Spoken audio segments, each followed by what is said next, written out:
ඔයාලම ආයුබෝවන්. උදේ අපි A-level syllabus එකේ chemistry syllabus එකේ 12 වෙනි පාඩමේ චාලක රසායනයේ පාඩමේ ප්‍රශ්න සාකච්ඡාවක් කරන්න තමයි බලාපොරොත්තු වෙන්නේ 10ට.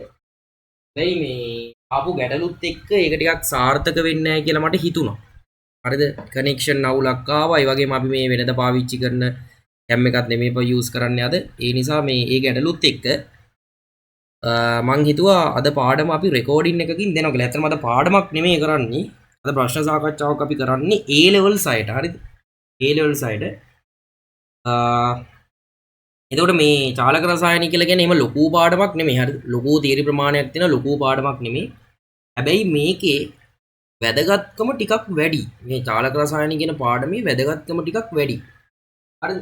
චාලක රසායනයේ පාඩමෙන් ළමයි මම වැඩි දැන් මේ ලයිව් එක ගැන කතා කරන්න යන්නේ නැහැ. ඒක අපිට ඇත්තටම කරගන්න බැරි වුණා.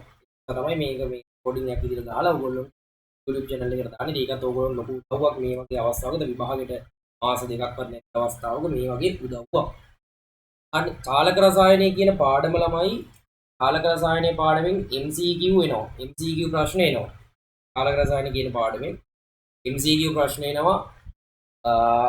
ඊට අමතරව මේකෙන් ස්ට්‍රක්චර් essay ප්‍රශ්න එනවා සහ essay ප්‍රශ්න මේකෙන් එනවා. මේකෙන් ළමයි ගොඩාක්ම අමාරු වෙන්නේ මෙන්න මේ MCQ ප්‍රශ්න. මොකද චාලක රසායනයේ MCQ ප්‍රශ්න ඕනතරම් පටලවන්න පුළුවන්. හරිද? පටලවන්න පුළුවන්.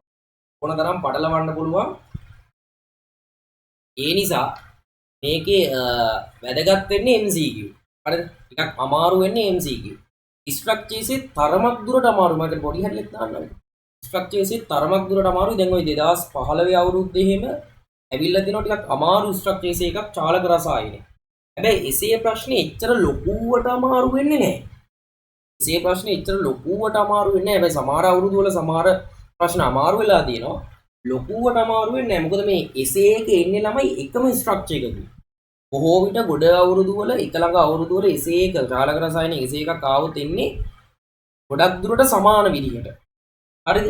අර ප්‍රතික්‍රියා ශීඝ්‍රතාව ටික දීලා ඒක ඊට පස්සේ ඒක සාන්ද්‍රණය එක්ක බලපෑම ඇති වෙන්නේ කොහොමද කියන එක අහලා ඒ වගේ ප්‍රශ්න ටිකක් තමයි අහන්නේ.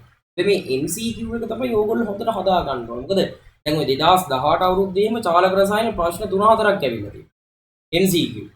ස්ට්‍රක්චර්ත් ඇවිල්ලා තියෙනවා. මේ විදිහට චාලක රසායන කියන්නේ ටිකක් හොඳ ලකුණු ප්‍රමාණයක් ගන්න පුළුවන් ඒකකයක්. මේකේ තියරි අමාරු නෑමත් කියන්න බෑ. හැබැයි තියරි ගොඩක් නෑ මේකේ. මේ පාඩමේ සාමාන්‍යයෙන් සාමාන්‍ය ක්ලාස් එකක දවස් 4කින් විතර ඉවර කර ගන්න පුළුවන් පාඩමක්. හරියටම කරනවා නම් දවස් 4ක විතර ඉවර කර ගන්න පුළුවන් පාඩමක්. ලොකු අමාරු පාඩමක් නෙමෙයි. හරි. හැබැයි ශක්ති විද්‍යාව වායු වලට වඩා අමාරුයි. හරි. හරි. අපි එහෙනම් මේක යම් පළවෙනි ප්‍රශ්නේ කතා කරන්ද. මම මේකේ මේ ප්‍රශ්නේ ඔයගොල්ලොන්ට ස්ක්‍රීන් එකට ෂෙයා කරනවා. ඒක ඔයගොල්ලොන්ට ලේසි වෙයි වැඩි. අපි බලමු පළවෙනි මොකක්ද අපිට කතා කරන්න තියෙන ප්‍රශ්නේ කියලා. අපිට තියෙන්නේ ළමයි පළවෙනියට මේ ඇවිල්ලා මේ ප්‍රශ්නේ දාස් බලමු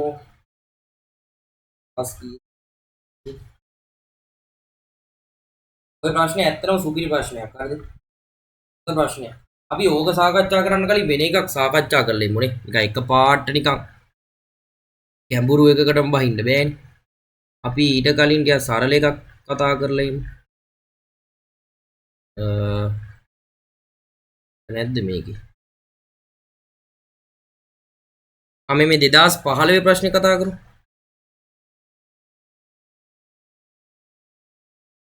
2015 ප්‍රශ්නේ කතා කරමු.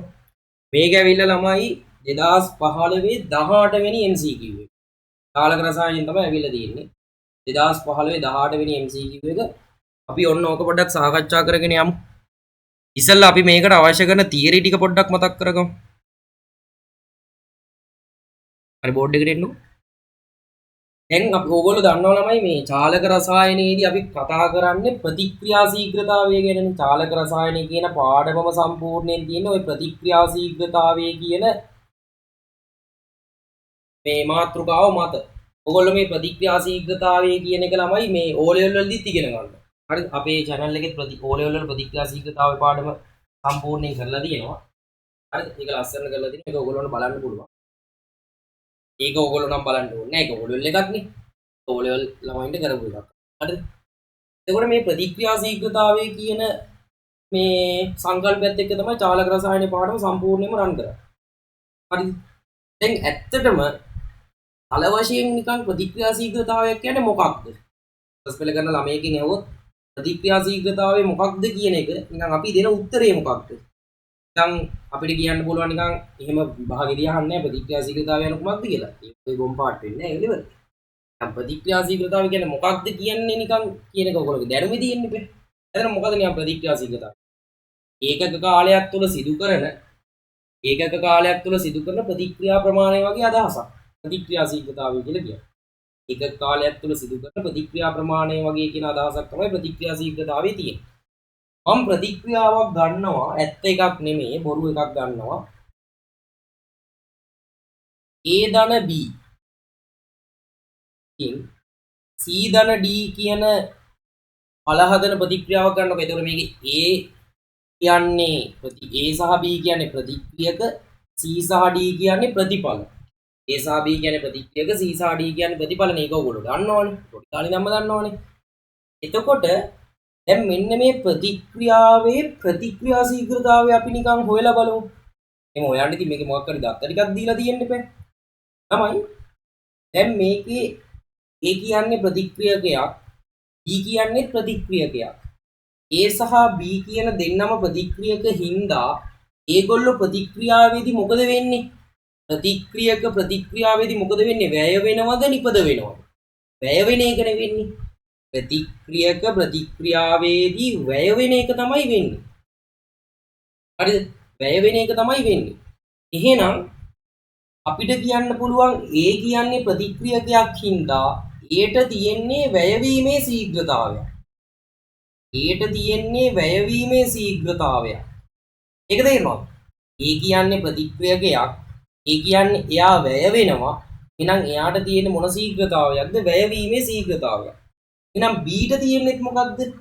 B කියන්නේ ප්‍රතික්‍රියකයක්. එහෙනම් B ට තියෙන්නේ වැයවීමේ ශීඝ්‍රතාවයක්. B ට තියෙන්නේ වැයවීමේ ශීඝ්‍රතාවයක්. C කියන්නේ ප්‍රතිඵලයක්. ඒ කියන්නේ එයා මොකද හැදෙනවා? ප්‍රතික්‍රියාව තුළ එයා හැදෙනවා. එහෙනම් C ට තියෙන්නේ නිපදවීමේ ශීඝ්‍රතාවයක්. මම මේ බේසික් තියරි යන්නේ හරිද? නිපදවීමේ ශීඝ්‍රතාවයක්. D කියන්නේත් ළමයි මොකද්ද? ප්‍රතිඵලයක්. එහෙනම් D ට තියෙන්නේ නිපදවීමේ ශීඝ්‍රතාවයක්. නිපදවීමේ ශීඝ්‍රතාවය. ඉතින්ලා ඔයගොල්ලෝ මෙන්න මේක තේරුම් ගන්න ඕන. A ට තියෙන්නේ A කියන්නේ ප්‍රතික්‍රියකයක් වැය වෙනවා. එහෙනම් A ට තියෙන්නේ වැයවීමේ ශීඝ්‍රතාවයක්. B කියන්නේ ප්‍රතිඵලයක්. B කියන්නේ ප්‍රතික්‍රියකයක්. එහෙනම් B ට තියෙන්නේ වැයවීමේ ශීඝ්‍රතාවයක්. C කියන්නේ ප්‍රතිඵලයක්. එහෙනම් එයාට තියෙන්නේ නිපදවීමේ ශීඝ්‍රතාවයක්. D කියන්නේ ප්‍රතිඵලයක්. එහෙනම් එයාට තියෙන්නේ නිපදවීමේ ශීඝ්‍රතාවයක් කියන එක ඕගොල්ලෝ මුලින්ම තේරුම් ගන්න ඕනේ. දැන් අපි යනවා වෙනස් කතාවකට. බලන්න. දැන් ඕගොල්ලෝට පේනවා ඇති මේ ප්‍රතික්‍රියාව මම නිකම්ම නෙලිවි මම මේක නිකන් ස්ටොයිකියෝමෙට්‍රික සංගුණක හිතලා දානවා 1A 1B 3C 4D වගේ කියලා මම නිකන් හිතලා දානවා. ස්ටොයිකියෝමෙට්‍රික සංගුණක මම නිකන් හිතලා ওই විදිහට දානවා. දැන් මේ ප්‍රතික්‍රියාව අපි සිද්ධ කරනවා. මේ ප්‍රතික්‍රියාව වේගෙන් යම්කිසි මවුල ප්‍රමාණයකුයි ඊගෙන් යම්කිසි මවුල ප්‍රමාණයකුයි දාලා මොකක් හරි භාජනයක් ඇතුළට මේ ප්‍රතික්‍රියාව අපි සිද්ධ කරනවා. එතකොට අපි මේකට අඳින්න ඕන ළමයි ඔයගොල්ලන්ට මතකද අර රසායනික ගණනයේ පාඩමේ අපි අඳිනවා ආරම්භක ශීඝ්‍රතාවය ආරම්භක මවුල ප්‍රමාණය ප්‍රතික්‍රියා කළ මවුල ප්‍රමාණය අවසාන මවුල ප්‍රමාණය කියලා අර chart එකක් අඳින්නේ පොඩි. හරි අන්න ඒ විදිහේ chart එකක් අපි මෙතනදී අඳිනවා. ඒක ඇඳලා තමයි මේක කියලා දෙන්නේ. මම දාන්න මේ විදිහට ආරම්භක මවුල ප්‍රමාණය. මම ඔය විදිහට ගෙඩියෙන් දාන්නම්. ඔයගොල්ලෝ පේනවනේ යවලනේ. ප්‍රතික්‍රියා කළ මවුල ප්‍රමාණය. ඊළඟට මම දාන අවසාන මවුල ප්‍රමාණය. මේ වචන තුනේ තේරුම ඔයගොල්ලන්ට තේරෙනවනේ ආරම්භයේදී යම් කිසි ප්‍රමාණයක් දානවා.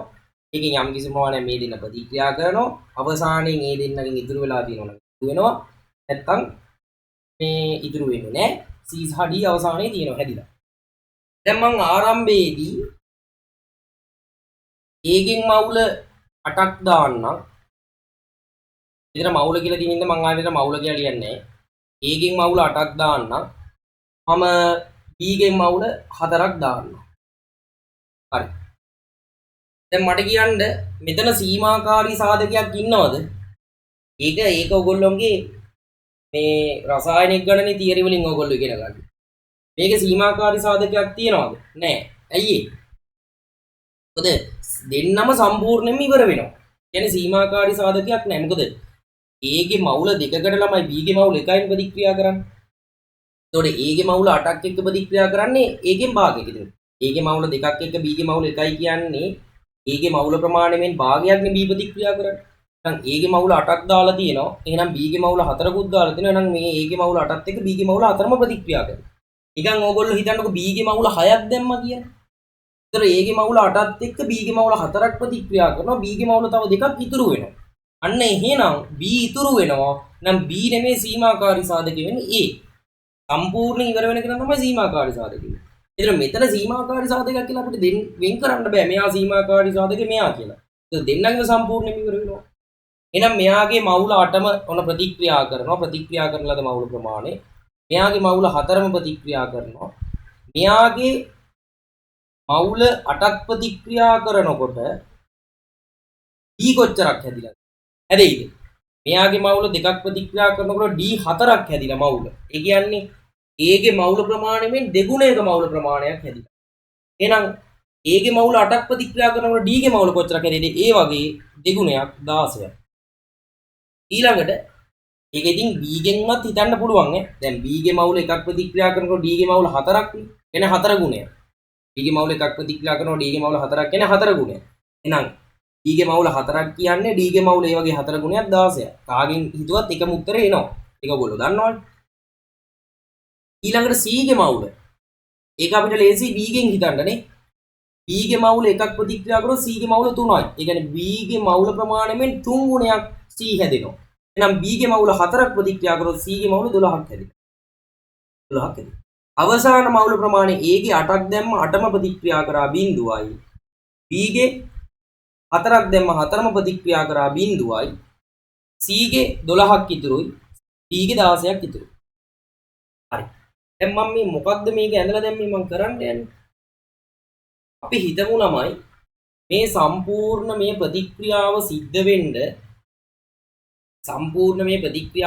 වෙන්න තප්පර 10ක විතර කාලයක් ගියා කියන. තප්පර 10ක විතර කාලයක් ගියා. ඒ කියන්නේ මේ A ගේ මවුල 8, B ගේ මවුල 4ත් එක්ක ප්‍රතික්‍රියා කරලා C ගේ මවුල 12කුයි D ගේ මවුල 16කුයි හදන්න තප්පර 10ක් ගියා. මම මේ මොකුත් දන්නේ නැහැ කියලා ඉතලා තමයි මේ වැඩේ කරන්නේ. හරිද? මොකදම දන්නේ නැති කෙනාට වුණත් මේ ප්‍රශ්නෙට උත්තරයක් ගන්න පුළුවන් විදිහට තමයි වැඩේ කරන්නේ. දැන් හරිනේ. තප්පර 10ක් ඇතුලේ A ගේ මවුල 8කුයි B ගේ මවුල 4කුයි ප්‍රතික්‍රියා කරලා C ගේ මවුල 12කුයි D ගේ මවුල 16කුයි හදනවා. දැන් ළමයි මම ඔයාගෙන් අහනවා A ගේ Aට තියෙන්නේ මොකද නිපද වීමේ ශීඝ්‍රතාවයක්ද වැය වීමේ ශීඝ්‍රතාවයක්ද Aට තියෙන්නේ? A කියන්නේ ප්‍රතික්‍රියකයක්නේ. එහෙනම් Aට තියෙන්නේ වැය වීමේ ශීඝ්‍රතාවය. මට කියන්න බෑ A ගේ වැය වීමේ ශීඝ්‍රතාවය කියන්නේ මොකක්ද? A ගේ වැය වීමේ ශීඝ්‍රතාවය කියන්නේ ළමයි A ගේ අවසාන මවුල ප්‍රමාණය. පේන්නේ නැද්ද? පේනවනේ අවුලන්නේ. අවසාන මවුල ප්‍රමාණය අඩු කිරීම ආරම්භක මවුල ප්‍රමාණය එදීම ඒකට ගත වෙච්ච කාලය.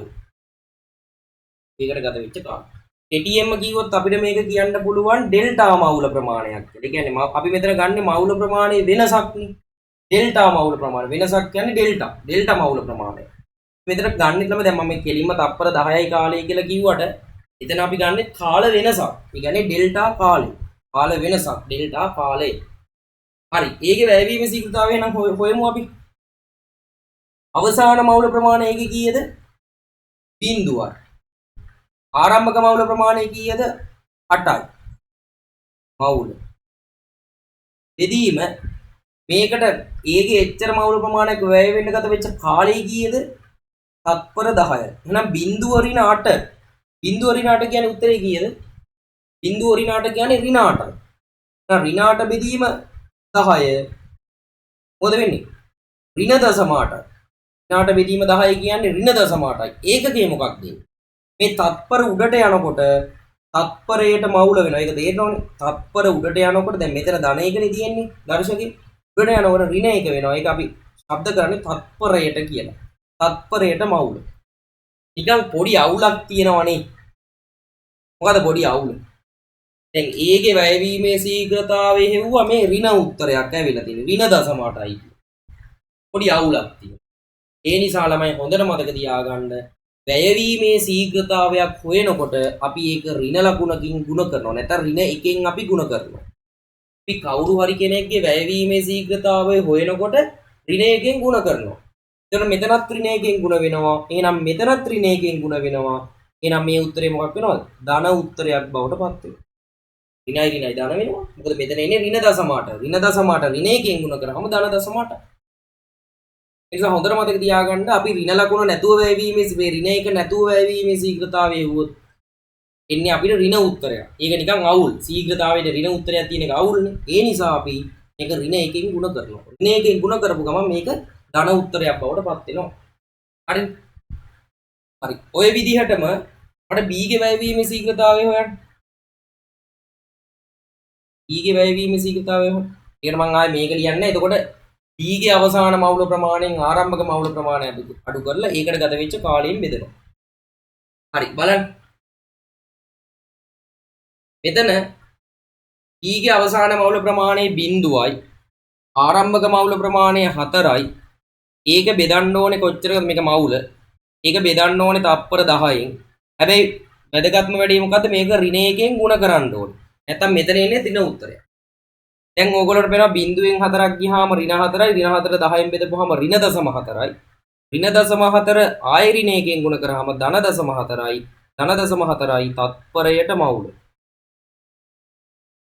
තත්පරයට මවුල. ඔය විදිහටම මම මෙතන ඕගොල්ලන්ට පේනවා. මෙතන මම හොයන්නම් දැන් D C ට C කියන්නේ ඵලයක්නේ ප්‍රතිඵලයක්. එයාට තියෙන්නේ නිපදවන එකක්ද නැත්නම් මේ මොකක්ද මේ වැය වෙන එකක්ද? එයාට තියෙන්නේ නිපද වෙන එකක්. මොකද එයා ප්‍රතිඵලයක්නේ. C වෙනවනේ. C නිපද වීමේ ශීඝ්‍රතාවය.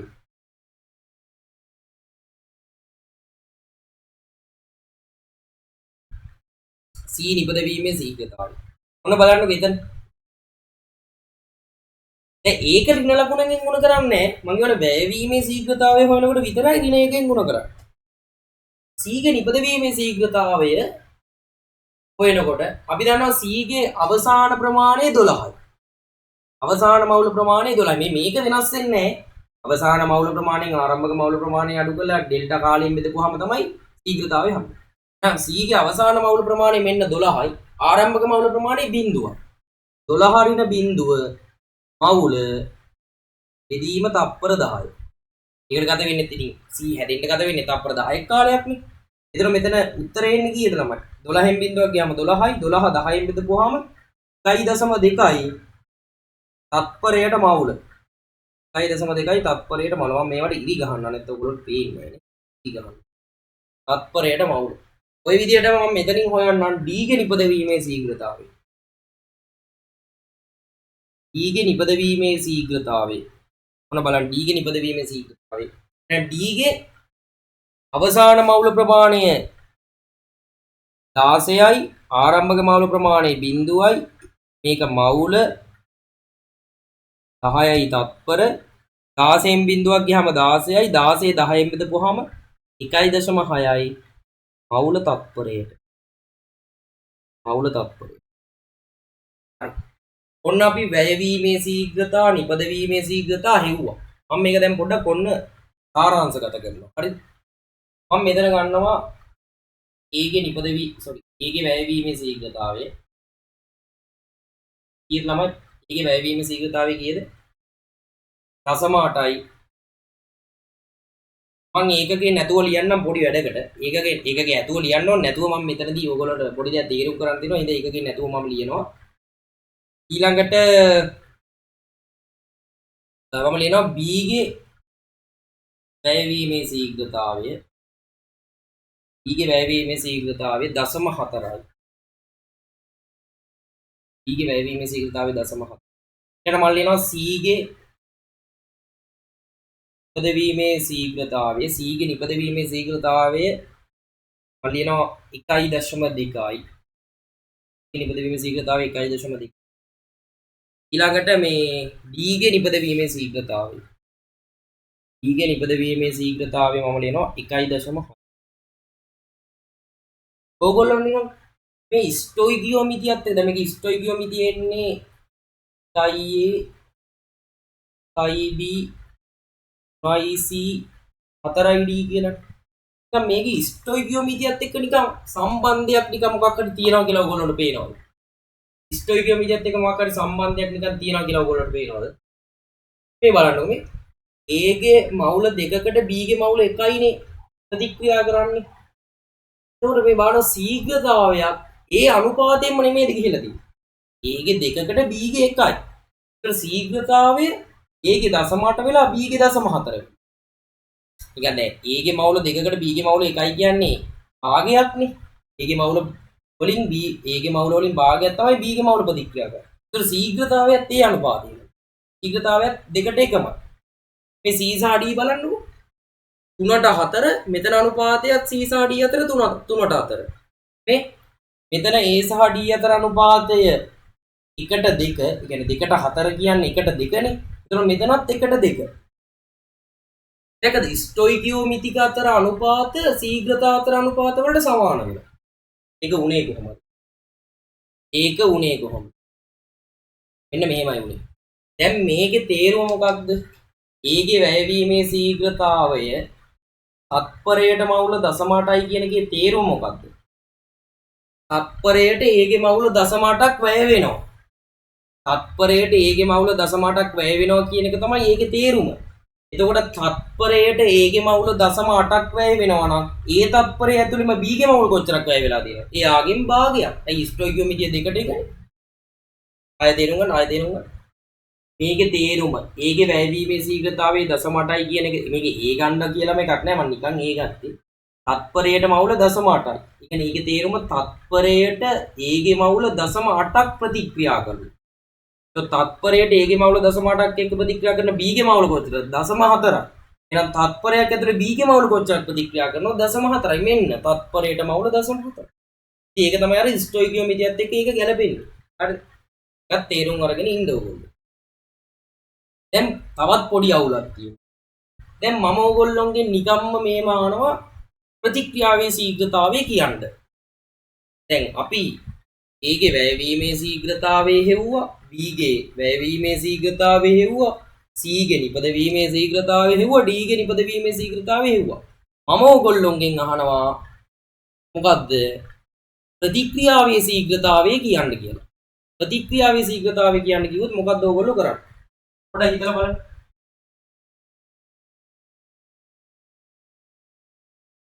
ප්‍රතික්‍රියාවේ ශීඝ්‍රතාවය අහුවොත් ඕගොල්ලෝ මොකද්ද කියන උත්තරේ? දැන් A ට තියෙන්නේ වෙනම ශීඝ්‍රතාවයක්, B ට තියෙන්නේ වෙනම ශීඝ්‍රතාවයක්, C ට තියෙන්නේ තවත් ශීඝ්‍රතාවයක්, D ට තියෙන්නේ තවත් එකක්. ඒතර මම ප්‍රතික්‍රියාවේ ශීඝ්‍රතාවය අහුවොත් ඕගොල්ලෝ දෙන්න ඕනේ එකම උත්තරයක්නේ. එක උත්තරයක්නේ දෙන්න ඕනේ. يعني දැන් ඒක පොඩ්ඩක් ඔයගොල්ලෝ හිතන්න බලන්න.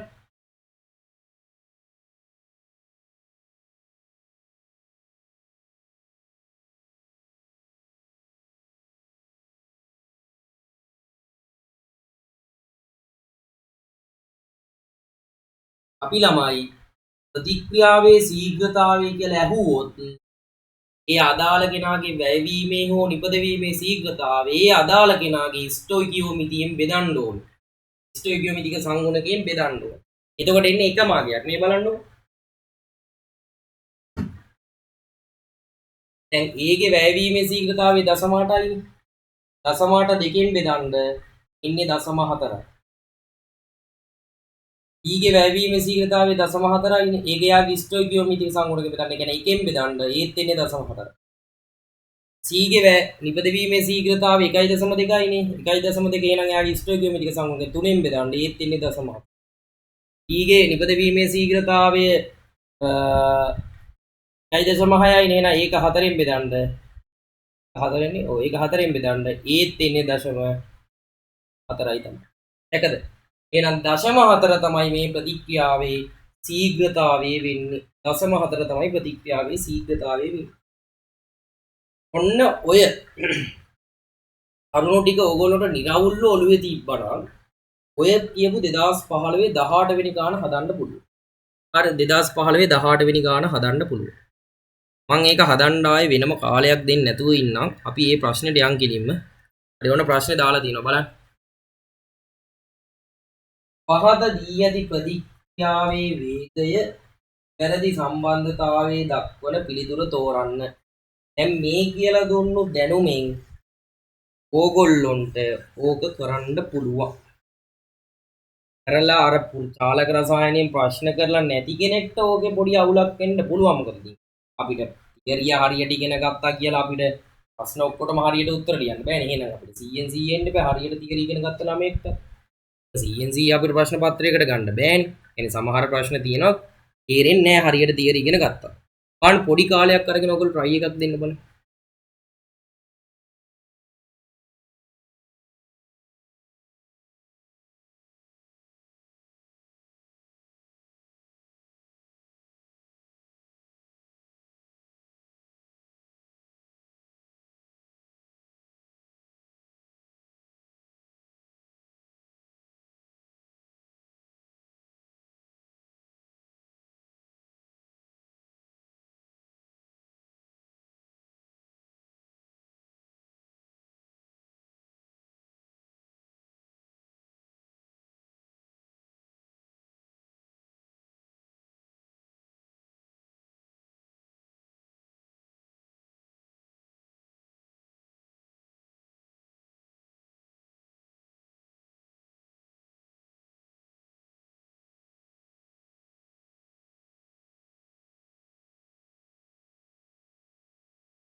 හරි අපි ඒ ගාන බලමු. පොඩ්ඩකට එන්න. හරි. පහත දී ඇති ප්‍රතික්‍රියාවේ වේගයේ නිවැරදි සම්බන්ධතාවය දක්වන පිළිතුරු තෝරන්න. මොකද ප්‍රතික්‍රියාව දීලා තියෙන්නේ 1 MnO4 minus 1 MnO4 minus මම භෞතික අවස්ථාවල යන්නේ ඔයගොල්ලෝ අනිවාර්යෙන් මේවා ෆිසිකල් කෙමිස්ට්‍රි. මේ චාලක රසායනය කියන්නේ භෞතික කෙමිස්ට්‍රි නේ ෆිසිකල් කෙමිස්ට්‍රි නේ. ඒ කියන්නේ මේවට අනිවාර්යෙන් භෞතික අවස්ථා දාන්න ඕන. කමන්නේ මම දාන්නම්. 1 MnO4 minus Aq ජලීය 5 oxalate C2O4 minus ජලීය 16H plus 16H plus ජලීය 2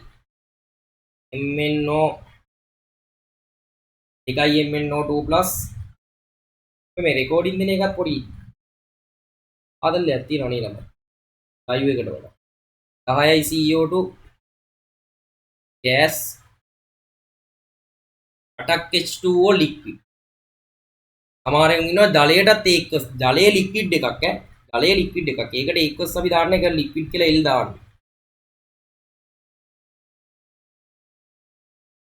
දැන් මේකේ නිවැරදි සම්බන්ධතාවය අපෙන් අහනවා. නිවැරදි සම්බන්ධතාව අහන ප්‍රශ්න ටිකක් අමාරුයි.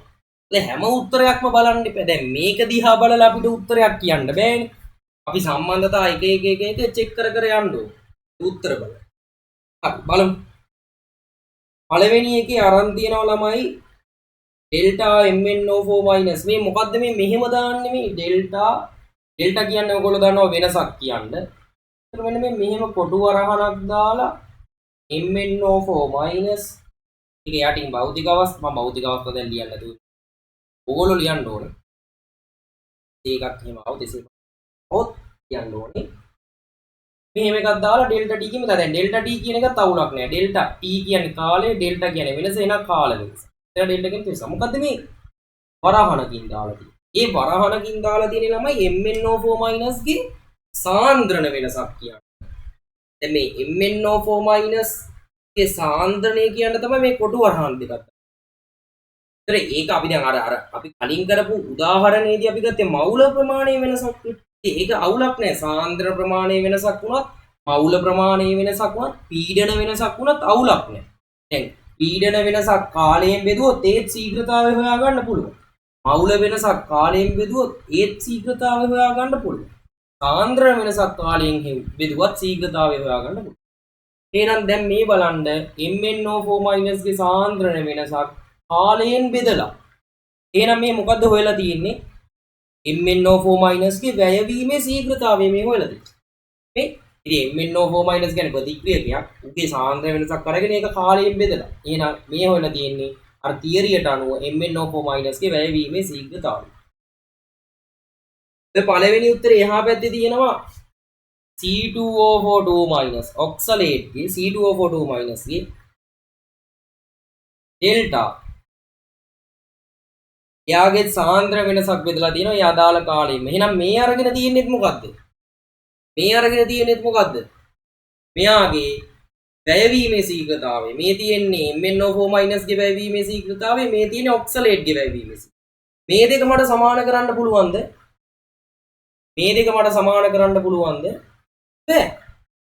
මේ දෙක සමාන වෙන අවස්ථා එන්න පුළුවන්. හැබැයි මෙතනදි මේ දෙක සමාන වෙයි. බෑ. දැක්කද? දැන් ඔයගොල්ලෝ දැක්කනේ. අරකේ ඒගේ වැයවීමේ ශීඝ්‍රතාවය ආවේ 0.8ක්. ඊගේ වැයවීමේ ශීඝ්‍රතාවය ආවේ 0.4. ඒතකොට 0.8ට 0.4 සමාන කරන්න බෑ. ඒ කියන්නේ ඒගේ වැයවීමේ ශීඝ්‍රතාවයට බීගේ වැයවීමේ ශීඝ්‍රතාවය සමාන කරන්න බෑ. හැබැයි අපිට මෙහෙම කරන්න පුළුවන්. ඔයගොල්ලන්ට මතක ඇති අපි 0.8 බෙදුවා දෙකෙන්. බෙදලා 0.4 කියලා ගත්තා. 0.4 බෙදුවා එකෙන්. බෙදලා 0.4 කියලා ගත්තා. මොකද්ද අපි මේ බෙදලා හෙව්වේ? මේ මොකද්ද හොයලා තින්නේ අපි? ඒ අපි අර කලින් ගත්ත උදාහරණය මොකද්ද මේ හොයලා තින්නේ? ප්‍රතික්‍රියාවේ ශීඝ්‍රතාවය. එතකොට මේ MnO4- ගේ වැයවීමේ ශීඝ්‍රතාවය අපි බෙදුවොත් එයාගේ ස්ටොයිකියෝමීටියෙන් දෙකෙන්. දැන් මෙතන බෙදෙනවා කියන්නේ ආයේ දෙකෙන් ගුණ වෙනවා කියන එක නේ. ඒක ගණිත කර්මයක් නේ. ඒක ඔයගොල්ලෝ දන්නවනේ. බෙදුවොත් මේ දැන් හොයලා තියෙන්නේ ප්‍රතික්‍රියාවේ ශීඝ්‍රතාවය. ඊළඟට මෙතන මම C2O42- ගේ මේ ස්ටොයිකියෝමීටියෙන් බෙදුවොත් ඒ කියන්නේ පහෙන් ගුණ කරොත් ඒ මම හොයලා තියෙන ප්‍රතික්‍රියාවේ ශීඝ්‍රතාවය. ප්‍රතික්‍රියාවේ ශීඝ්‍රතාවය. දැන් මොකද වෙන්නේ? දැන් මේ පැත්තේ හොයලා තියෙන ප්‍රතික්‍රියාවේ ශීඝ්‍රතාවය, මේ පැත්තේ හොයලා තියෙන ප්‍රතික්‍රියාවේ ශීඝ්‍රතාවය. එහෙනම් දැන් මේක අවුලක් නැහැ. හරි. කලින් දැන් මෙහෙම නැතිකොට මේ තියෙන්නේ MnO4- ගේ වැයවීමේ ශීඝ්‍රතාවය, මේ තියෙන්නේ ඔක්සලේට්ගේ වැයවීමේ ශීඝ්‍රතාවය. එතකොට මේ දෙක සමාන කරන්න බෑ. දැන් මේක මෙයාගේ ස්ටොයිකියෝමීටියෙන් බෙදපු ගමන් ප්‍රතික්‍රියා ශීඝ්‍රතාවය. ඒක 0.4යි නම් 0.4. මේ ප්‍රතික්‍රියාව. ඊළඟට දැන් මේ තියෙන ඔක්සලේට්ගේ වැයවීමේ ශීඝ්‍රතාවය ඒක පහෙන් බෙදපු ගමන් මේ ඉන්නේ ප්‍රතික්‍රියාවේ ශීඝ්‍රතාවය. මේ ඉන්නේ ප්‍රතික්‍රියාවේ ශීඝ්‍රතාවය. එහෙනම් මෙයා මේ ප්‍රතික්‍රියාවේ ශීඝ්‍රතාවය නිකන් R කියලා හිතන්නකෝ ඔයා. R කියලා නැත්නම් 0.4යි කියලා හිතන්න. එහෙනම් මෙතන එන්නේ 0.4, මෙතන එන්නේ 0.4. එහෙනම් මේ ප්‍රකාශන දෙක සමාන කරන්න පුළුවන්. මේ ප්‍රකාශනයෙන් එන්නේ 0.4යි, මේ ප්‍රකාශනයෙන් එන්නේ 0.4යි. එහෙනම් මේ දෙක සමාන කරන්න පුළුවන්. මේ දෙක සමාන කරන්න පුළුවන්. එතකොට දැන් මං මේ පැත්ත දෙකෙන් ගුණ කරනවා. මේ පැත්ත මම දෙකෙන් ගුණ කරනවා. මේ පැත්ත දෙකෙන් ගුණ කරාම මේ දෙකට මේ දෙක කැපෙනවා. මේ පැත්තත් එතකොට දෙකෙන් ගුණ කරන්න වෙනවනේ. සමීකරණ එක පැත්තට කරන දේ දෙපැත්තටම කරන්න වෙනවා. මේ පැත්ත දෙකෙන් ගුණ කරාම අපිට එනවා මොකක්ද? ඒක මම නිකන් කරේ. ඒක කරන්න ඕන කියලා එකක් නෑ. ඒක මම මේ උත්තරේ ගන්න ඕන හින්දා කරේ. මේ පැත්ත දෙකෙන් ගුණ කරලා මේ පැත්තත් දෙකෙන් ගුණ කරා. දැන් දෙකට පහ කැපෙන්නේ නෑනේ. එතකොට මේ කියනවා අපිට මේ 2යි 5යි එක පැත්තකට අරගෙන ලියන්න පුළුවන්. දැන් මේක ගුණ කිරීමද? මෙන්න මෙහෙම ලියන්න පුළුවන්. එක බෙදීම් 5 කියන. එක බෙදීම් 5 කියලා ලියන්න පුළුවන්. ඒක තේරෙනවනේ. ඒක කෙමිස්ට්‍රි මේ ගණිතේ. දැන් මේකේ තියෙන්නේ දෙක බෙදීම් 5 නෙමේ 5 බෙදීම දෙක. එහෙනම් පළවෙනි එක වැරදි. දෙවෙනි එක. දෙවෙනි එකේ බලන්න. දෙවෙනි එකේ තෝගොල්ලොන්ට හිතනවාදී පළවෙනි එක තියෙන එකමනේ තියෙන්නේ කියලා. නෑ දෙවෙනි එකේ මොකද්ද තියෙන්නේ? දෙවෙනි එකේ මොකක්ද තියෙනව ආයෙ ප්‍රශ්නේ දාන්නම් මං. දෙවෙනි එකේ මොකද්ද තියෙන්නේ? දෙවෙනි එකේ තියෙනවා ඍණ ලකුණ. දකුණු පැත්තේ ඍණ ලකුණක් තියෙනවා දෙවෙනි එකේ. දෙවෙනි එකේ දකුණු පැත්තේ ඍණ ලකුණක් තියෙනවා. හැබැයි ඉතින් ඒක හිතන්න ඕනෙත් නෑ. ඇයි දන්නවද? ඒ ඍණ ලකුණු ගැන හිතන්නත් ඕනේ නෑ. දැන් දෙවෙනි එකේ ආවේ දෙවෙනි එකේ ඇවිල්ලා තියෙන්නේ තමයි පහ බෙදීම දෙකනේ. ඉන්න ඕනේ හරිනම් දෙක බෙදීම පහ. හරි උත්තරයට එන්නේ දෙක බෙදීම පහ. පහ බෙදීම දෙක ආව කියන්නේ ඒක මේ ප්‍රකාශනය හරියන්නේ නැහැ. ප්‍රකාශනය හරියන්නේ. එතකොට දෙවෙනි එක වැරදි. දෙවෙනි එකත් වැරදි. එතකොට දෙවෙනි එකත් මේ ගැළපෙන සම්බන්ධතාවයක් කියලා අපිට ගන්න බෑ. හරි. දෙවෙනි එකත් අපිට මේ ගැළපෙන සම්බන්ධතාවයක් කියලා ගන්න බෑ. ඒක වැරදි. තුන්වෙනි එක බලන්න. දෙවෙනි එකත් වැරදි ඈ. දෙවෙනි එකත් වැරදි. තුන්වෙනි එක බලන්න. තුන්වෙනි එකේ එක පැත්තක තියෙනවා බලන්න MnO4- ගේ සාන්ද්‍ර වෙනස බෙදලා තියෙනවා ඩෙල්ටා T කින්. ඒ කියන්නේ මේ පැත්තේ තියෙන MnO4- ගේ වැයවීමේ ශීඝ්‍රතාවය එහා පැත්තේ තියෙන ඔක්සලේට් ගේ වැයවීමේ ශීඝ්‍රතාවය 10 ගුණයෙන් ගුණ කරනවා. ඒක ගැලපෙන්නේ නෑ ළමයි. ඒක ඔයගොල්ලන්ට හදලා බලන්න පුළුවන්. අති හදලා බලන්න මං කියන්නේ. මොකක් හරි කාලයක් අරගෙන ඒකේ ඇතුලේ MnO4- ගේ වැය වෙන මවුල ප්‍රමාණය ඔයාලා නිකන් හිතලා දාගෙන ඔක්සලේට් ගේ ඒ කාලේ තියෙන MnO4 කාලයක් අරගෙන ඒ කාලය ඇතුලේ MnO4- ගේ මොකක් හරි වැය වෙන මවුල ප්‍රමාණයක් අරගෙන එතන ඔයාලට එතනින් හොයාගන්න පුළුවන් MnO4- ගේ වැයවීමේ ශීඝ්‍රතාවය. MnO4- ගේ වැයවීමේ ශීඝ්‍රතාවය එච්චරයි නම් ඒක පහෙන් ගුණ කරපු ගමන් ඒ කාලය තුල E2O42- ගේ වැයවීමේ ශීඝ්‍රතාවය එනවා. පහෙන් ගුණ කරපු ගමන් E2O42- ගේ වැයවීමේ ශීඝ්‍රතාවය ඔයගොල්ලන්ට හොයාගන්න පුළුවන්. ඊට පස්සේ ඔයගොල්ලෝ බලන්න දැන් ඔයගොල්ලෝ දන්නවා MnO4- ගේ වැයවීමේ ශීඝ්‍රතාවය C2O42- ගේ වැයවීමේ ශීඝ්‍රතාවය බලන්න දන්නවා. අරක 10 ගුණයෙන් ගුණ කරලා බලන්න සමාන වෙනවද කියලා. يعني C2O42- ගේ වැයවීමේ ශීඝ්‍රතාවය 10 ගුණයෙන් ගුණ කරාම අර MnO4- ගේ වැයවීමේ ශීඝ්‍රතාවයට ඒක සමාන වෙනවද කියලා බලන්න. එහෙම වෙන්නේ නැහැ. හරිද? වෙන්නේ නැති හින්දා මම උත්තරේ වැරදි කියලා ගන්නවා. හතරවෙනි එකේ ළමයි අපි මේ හොයාගත්තු එක නේද ඇවිල්ලා තියෙන්නේ. හතරවෙනි එකේ අපි හොයාගත්තු එක නේද ඇවිල්ලා තියෙන්නේ. දෙකෙන් ගුණ කරාම 2 බෙදීම් 5 නා හතරවෙනි එක තමයි උත්තරේ වෙන්නේ. පහේ තියෙන වැරද්ද මොකක්ද? පහේ තියෙන වැරද්ද මොකක්ද? පහේ මේකම නේ ඇවිල්ලා තියෙන්නේ. හැබැයි මේක ඍණ ලකුණක් ඇවිල්ලා.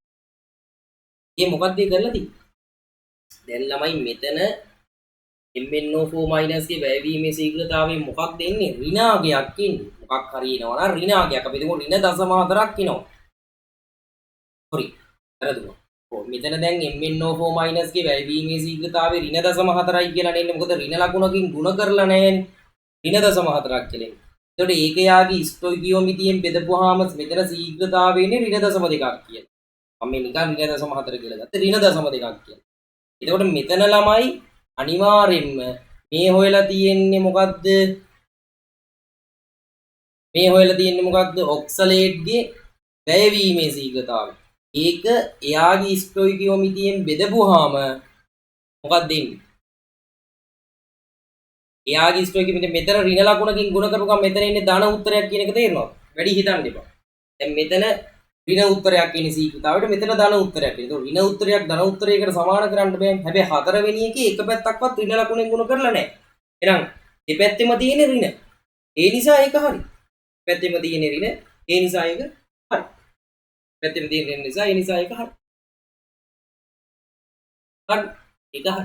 ඒතර මේකේ දැන් පස්වෙනි එකේ වෙලා තියෙන්නේ මේ පැත්ත ඍණ ලකුණකින් ගුණ කරන්නේ නැති වුණාම මේ පැත්තේ ඍණ උත්තරයක් තියෙනවා. මේ පැත්තේ ඍණ ලකුණකින් ගුණ කරපු හින්දා මේ පැත්තේ ධන උත්තරයක් තියෙනවා. ඒ නිසා ඍණයි ධනයි සමාන කරලා එහෙනම් ඒක කොහොමත් වැරදි. පස්වෙනි එක කොහොමත් වැරදි. එහෙනම් උත්තරේ හතරවෙනි උත්තරේ. ඒ හතරවෙනි එක. ඒක තේරෙන්නේ නැති කියලා මං හිතනවා.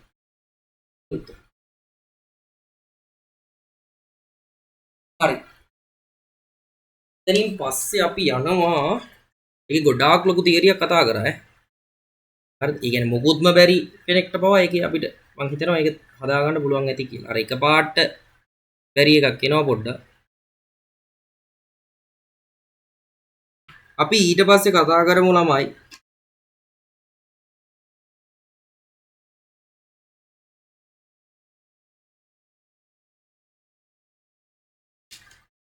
ඊළඟට අපි කතා කරන ඒ වගේ මේ තියරි ගොඩ මතක් කර කර යන්නේ මම අර මූලිකම හින්දා මේක මතක් කරේ අපි තියරි ගොඩාක් මතක් කරන්න ගියොත් අපිට ලොකු වෙලාවක් යනවානේ අපි ඊළඟට කතා කරමුකෝ මේ 2000 14 වෙනි ප්‍රශ්නේ 2000 14 වෙනි ප්‍රශ්නේ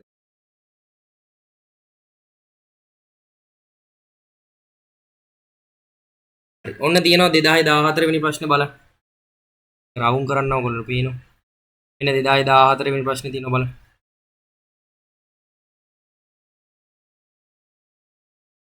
හොඳයි 2014 වෙනි ප්‍රශ්නේ බලන්න මොකක්ද තියෙන්නේ කියලා. එකයි A ධන B ගෙන් එකයි D යනු තනි පියවර ප්‍රතික්‍රියාවකි. A හා B වල දෙන ලද සාන්ද්‍රණ සඳහා ප්‍රතික්‍රියාවේ ශීඝ්‍රතාවය R වලට සමාන වේ. A හා B වල සාන්ද්‍රණ දෙගුණ කළ විට ප්‍රතික්‍රියාවේ ශීඝ්‍රතාවය විය හැක්කේ කියන්නේ මොකක්ද කියලා අහනවා. හරි මේකේ අපි තියරිය ටිකක් මතක් කරගෙන යමු. හරි මන් ළමයි දැන් මේකේ තියරිය දැන් දන්නේම නැති කෙනෙක්ට ගන්න පුළුවන් විදිහට මෙතන කරන්නේ නැහැ. හරිද? මොකද එහෙම කරන්න ගියොත් මේක ගොඩාක් වෙලා කරන්න වෙනවා. ඒක අපිට අපහසුයි. හරිද? අනික ප්‍රශ්න කීපයයි ඒකට සාකච්ඡා කරගන්න වෙන්නේ. මේ වෙලේ අර ගොඩාක් දැන් ප්‍රශ්න ටිකක් සාකච්ඡා කරගෙන වටින් තමයි සාමාන්‍ය තැනකින් මේක පටන් ගන්න. කිලිම මම ගාන හදන්න පටන් ගන්න. දැන් ඕගොල්ලෝ දන්නවා තනි පියවර ප්‍රතික්‍රියාවක් නැත්නම් මූලික ප්‍රතික්‍රියාවක් කිව්ව ගමන් ස්ටොයිකියෝමිතියට පෙළ සමාන වෙනවා. දැන් පෙළ කියන්නේ මොකක්ද? පෙළ කියන්නේ මොකක්ද?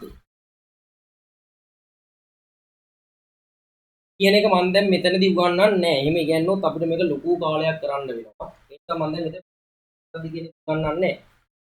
හරිද? ඒතකොට මේ ප්‍රශ්නේ කරන්න මම මේ උගන්වන තියරි ටික විතරක් මදි. හරිද? ඔයක තියරි ඕනේ. මම මෙතන කරන්නේ නැහැ. තනි පියවර ප්‍රතික්‍රියාවකි. ඒ කියන්නේ මොකක්ද ළමයි? තනි පියවර ප්‍රතික්‍රියාවක්. ඒ කියන්නේ ළමයි ප්‍රතික්‍රියකවල ස්ටොයිකියෝමිතියට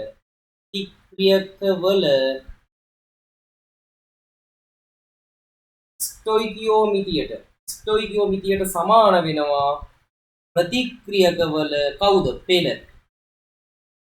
මූලික ප්‍රතික්‍රියාවක ප්‍රතික්‍රියකවල ස්ටොයිකියෝමිතියට එම ප්‍රතික්‍රියකවල පෙළ සමාන වේ කියලා රිසෝස් එකේ වාක්‍යයක් තියෙනවා. එහෙනම් දැන් මේ ප්‍රතික්‍රියාවේ තියෙන්නේ 2A ධන B ඉන් 2D කියන ප්‍රතික්‍රියාවනේ. එහෙනම් මෙතන A ගේ පෙළ කීයද කියන්න බලන්න මට. කියන්නේ මේක මූලික ප්‍රතික්‍රියාවක්. මූලික ප්‍රතික්‍රියාවක ප්‍රතික්‍රියකවල පෙළ ස්ටොයිකියෝමිතියට සමාන වෙනවා. ඒතර A ගේ පෙළ කීයද? ප්‍රතික්‍රියකවල පෙළ ස්ටොයිකියෝමිතියට සමාන නැත්නම් ස්ටොයිකියෝමිතිය ප්‍රතික්‍රියකවල පෙළට සමානයි. A ගේ ස්ටොයිකියෝමිතිය 2යි. ඒ නිසා A ගේ පෙළ 2යි. දැන් B ගේ පෙළ කීයද? B ගේ ස්ටොයිකියෝමිතිය 1යි. එහෙනම් B ගේ පෙළත් 1යි. දැන් මේක අපිට කියනවා මේ ප්‍රශ්නේ සඳහා මොකුත් ලියන්න ඕනෙත් නෑ ඇත්තට. A හා B වල දෙන ලද සාන්ද්‍රණ සඳහා ප්‍රතික්‍රියාවේ ශීඝ්‍රතාවය R වලට සමාන වෙනවා. කියන්නේ දැන් අපි හිතමුකෝ මොකක් හරි A ගේ සාන්ද්‍රණයක් තියෙනවා. ඒ අවස්ථාවේම B ගේ සාන්ද්‍රණයකුත් තියෙනවා. ඒ අවස්ථාවේ ප්‍රතික්‍රියා ශීඝ්‍රතාවය R. දැන් A ගේ සාන්ද්‍රණය දෙගුණ කරනවා. A ගේ සාන්ද්‍රණය දෙගුණ කරනවා. A ගේ සාන්ද්‍රණය දෙගුණ කරනකොට ශීඝ්‍රතාවය වැඩි වෙන්නේ කොච්චරකින්ද? A ගේ සාන්ද්‍රණය දෙගුණ කරනකොට ශීඝ්‍රතාවය වැඩි වෙන්නේ 2 වර්ගයක. කියන්නේ ශීඝ්‍රතාවය කීයක් වෙනවද? 4R වෙනවා. ශීඝ්‍රතාවය 4R වෙනවා. ඊළඟට B ගේ සාන්ද්‍රණයත් වැඩි කරනවා දෙගුණයකින්. B ගේ සාන්ද්‍රණය දෙගුණයකින් වැඩි කරනකොට ශීඝ්‍රතාවය කොච්චරකින් වැඩි වෙනවද? 2 පළවෙනි බලයකින් වැඩි වෙනවා. මොකද B ගේ පෙළ එකක් නේ. A ගේ පෙළ දෙකක් හින්දා තමයි 2 වර්ගයකින් වැඩි. B ගේ පෙළ එකක් හින්දා තමයි 2 පළවෙනි බලයකින්. ඒ කියන්නේ මේක දෙකෙන් ගුණ වෙනවා 8R. එහෙනම් අවසාන ශීඝ්‍රතාවය 8R. මේ ප්‍රශ්නෙට උත්තරේ 3. මම ආයෙ ප්‍රශ්නේ දාන්නම්. මේ ප්‍රශ්නෙට උත්තරේ 3 8R කියන්නේ. ඒකට උත්තරේ 3. හරි. ওই විදිහට අපි කතා කරගෙන යමු.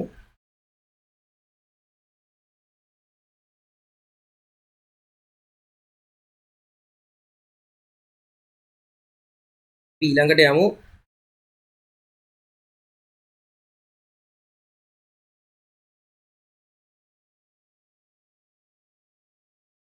2016 අවුරුද්දයක්. ඒකේ මම තියරි ටිකක් ලොකුවට මතක් කරන්න.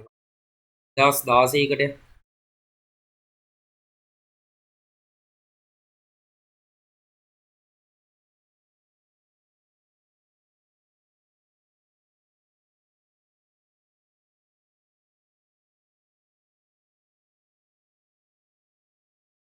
දෙදස් දාසේ 38 මෙන්න මේක 2016 38 බලන්න මේ ප්‍රශ්නේ කියන්නේ මොකක්ද මූලික ප්‍රතික්‍රියාවක තුලිත රසායනික සමීකරණය සඳහා පාද සඳහන් කුමන වගන්ති වගන්ති සත්‍ය වේද ප්‍රතික්‍රියාවේ පෙළ සහ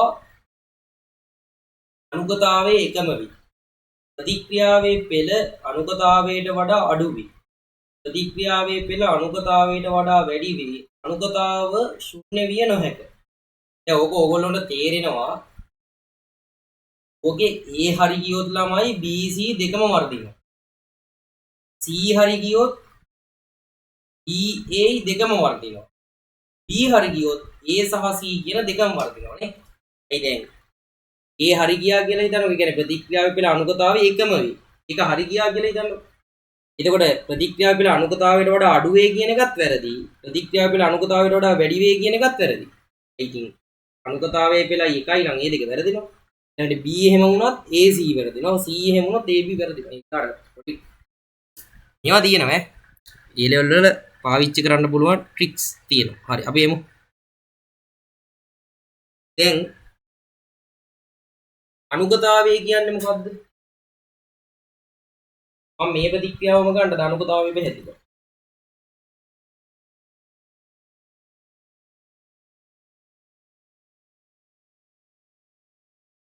මේ ප්‍රතික්‍රියාවම ගන්නම් 1A ධන B 1 මේ ප්‍රතික්‍රියාවේ මං අනුගතාවය මොකක්ද කියලා අහුවොත් ඕගොල්ලෝ දෙන උත්තරේ මේ ප්‍රතික්‍රියාවේ අනුගතාව මේක මොන ප්‍රතික්‍රියාවක්ද ළමයි මූලික ප්‍රතික්‍රියාවක් ඒ කියන්නේ තනි පියවර ප්‍රතික්‍රියාවක් මූලික ප්‍රතික්‍රියාවක් එහෙම නැත්නම් මේක තනි පියවර ප්‍රතික්‍රියාවක් මේකේ අනුගතාවය කියන්නේ මොකක්ද ළමයි දැන් අපිට මේ විස්තර ටික දීලා තියෙන්නේ මූලික ප්‍රතික්‍රියාවක් ගැන හරිද මේකේ අනුගතාවය ගැන අහුවොත් ඕගොල්ලෝ මොකද කියන්නේ මේකේ අනුගතාවය කියන්නේ ළමයි මොකක් හරි ප්‍රතික්‍රියාවක අනුගතාවය කියන්නේ ප්‍රතික්‍රියකවල ස්ටොයිකියෝමෙට්‍රික වලක එකතුවට මොකක් හරි ප්‍රතික්‍රියාවක අනුගතාවය කියලා කියන්නේ ස්ටොයිකියෝමෙට්‍රික වල එකතුවට. ඒතර මෙයාගේ ස්ටොයිකියෝමෙට්‍රික වල එකතුව කීයද? 3යි. එහෙනම් මෙයාගේ අනුගතාවය 3යි. එතකොට මට කියන්න මෙයාගේ ප්‍රතික්‍රියා පෙළ කියන්නේ ළමයි සමස්ත පෙළට. ප්‍රතික්‍රියා පෙළ කියන්නේ සමස්ත පෙළට. එහෙනම් ප්‍රතික්‍රියා පෙළ කියලා කියන්නේ සමස්ත පෙළට. මෙතන සමස්ත පෙළ කීයද? දැන් ඔයගොල්ලෝ දන්නවා මේක මූලික ප්‍රතික්‍රියාවක් හින්දා A ගේ පෙළ 2යි B ගේ පෙළ 1යි. මූලික ප්‍රතික්‍රියාවක් හින්දා A ගේ පෙළ 2යි B ගේ පෙළ 1යි. එහෙනම් මේ ප්‍රතික්‍රියාවේ සමස්ත පෙළ කීයද? මේ දෙකේ එකතුව 3යි. එහෙනම් ඔයගොල්ලන්ට පේනවා මූලික ප්‍රතික්‍රියාවක අනුගතාවයේ කාට සමාන වෙනවද? සමස්ත පෙළට සමාන වෙනවා. එහෙනම් ප්‍රතික්‍රියාවේ පෙළට සමාන වෙනවා. තේරෙනවනේ? ගත්ත හැටි තේරෙනවද? මූලික ප්‍රතික්‍රියාවක් ගත්තා 2A ධන B ගෙන් 2D හැදෙනවා. එතන මේකේ අනුගතාවය කියන්නේ මොකද්ද? ස්ටොයිකියෝමෙට්‍රික සංගුණකවල එකතුවට. ඒ කියන්නේ 2 සහ 1 3යි. يعني මේ ප්‍රතික්‍රියාවේ අනුගතාවය 3යි. එතකොට මූලික ප්‍රතික්‍රියාවක සමස්ත පෙළ කියන්නේ මොකද්ද? ස්ටොයිකියෝමෙට්‍රික සංගුණකවල එකතුව. මොකද මූලික ප්‍රතික්‍රියාවක සමස්ත මූලික ප්‍රතික්‍රියාවක ඕගොල්ලෝ දන්නවා මේ මූලික ප්‍රතික්‍රියාවක ප්‍රතික්‍රියකවල පෙළ ස්ටොයිකියෝමෙට්‍රියට සමාන වෙනවනේ. මේ ප්‍රතික්‍රියකවල පෙළ ස්ටොයිකියෝමෙට්‍රියට සමාන. මේ පෙළවල එකතුව කියන්නේ ස්ටොයිකියෝමෙට්‍රි වල එකතුව. පෙළවල එකතුව කියන්නේ ස්ටොයිකියෝම වල එකතුව. ඒකට සමස්ත පෙළ කියලා කියන්නේ ස්ටොයිකියෝමෙට්‍රික වල එකතුවට. මූලික ප්‍රතික්‍රියාවක සමස්ත පෙළ කියන්නේ ස්ටොයිකියෝමෙට්‍රික සංගුණක වල එකතුව. එතකොට අනුගතාවය කියන්නේ ස්ටොයිකියෝමෙට්‍රික සංගුණක වල එකතුවට. එහෙනම් මේ දෙකම එකක් මාගයක් නෙන්නේ. එහෙනම් මූලික ප්‍රතික්‍රියාවක සමස්ත පෙළ අනුගතාවයට සමාන වෙනවා. සමස්ත පෙළටම තමයි ප්‍රතික්‍රියා පෙළ කියලා කියන්නේ. හරිද? සමස්ත පෙළටම තමයි ප්‍රතික්‍රියා පෙළ කියලා කියන්නේ. ඒක ආයෙත් මම කියලා දෙන්න. මේ බලන්න. මූලික ප්‍රතික්‍රියාවක ප්‍රතික්‍රියකවල පෙළ ස්ටොයිකියෝමෙට්‍රියට සමාන වෙනවා. කියන්නේ මූලික ප්‍රතික්‍රියාවක සමස්ත පෙළ කියලා කියන්නේ ස්ටොයිකියෝමෙට්‍රික සංගුණකවල එකතුව. නේ? මූලික ප්‍රතික්‍රියාවක ඒක ප්‍රතික්‍රියකේ ස්ටොයිකියෝමෙට්‍රිය පෙළට සමාන වෙනවා. ඒක සමස්ත පෙළ කියන්නේ පෙළවල් වල ඔක්කොම එකතුව. ඒ කියන්නේ ස්ටොයිකියෝමෙට්‍රික සංගුණකවල එකතුව. මූලික ප්‍රතික්‍රියාවක ස්ටොයිකියෝමෙට්‍රික සංගුණකවල එකතුව සමස්ත පෙළට සමාන වෙනවා. ඊළඟට අනුගතාවය කියන්නේ ස්ටොයිකියෝමෙට්‍රික සංගණක වල එකතුව. ඒතකොට මේ දෙකම එකම අගයක් වෙනවා. ඒතකොට අනුගතාවයේ සමස්ත පෙළයි සමාන වෙනවා. එතකොට එහෙනම් ඒ හරි. ඒ කියන ප්‍රකාශනය හරි. මොකද්ද ඒ කියන ප්‍රකාශනය? මෙන්න මේ A කියන ප්‍රකාශනය හරි ළමයි. එහෙනම් B වැරදිනවනේ නේ. A හරි නම් B වැරදිනවා. C ත් වැරදිනවා.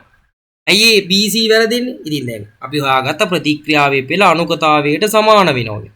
ඒතර ප්‍රතික්‍රියාවේ පෙළ අනුගතාවයට වඩා අඩු වේ කිව්වත් වැරදි. ප්‍රතික්‍රියාවේ පෙළ අනුගතාවයට වඩා වැඩි වේ කිව්වත් වැරදි. අනුගතාවයේ ශුන්‍ය විය නොහැක. අනුගතාවයේ ශුන්‍ය විය නොහැක. ඒ මොකක්ද කියන්නේ? දැන් 2a ධන 2a ධන b ගෙන් මේවා c ධන d හැදෙන එක මොකද 2a ධන b ගෙන් 2id නේ. දැන් මේ ප්‍රතික්‍රියාවේ ළමයි අනුගතාවයේ ශුන්‍ය වෙන්න බෑනේ. අනුගතාවය කියන්නේ ස්ටොයිකියෝමෙට්‍රික සංගුණකවල එකතුවට. ඒතකොට ස්ටොයිකියෝමෙට්‍රික සංගුණකවල එකතුව ශුන්‍ය වෙන්නේ නැහැ.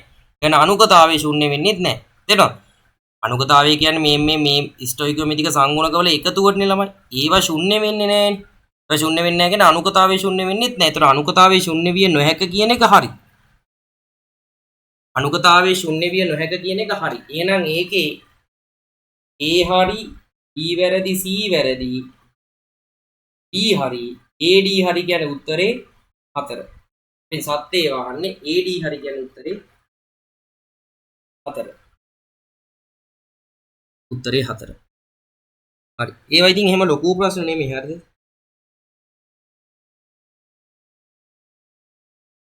AD හරි කියන්නේ උත්තරේ 4.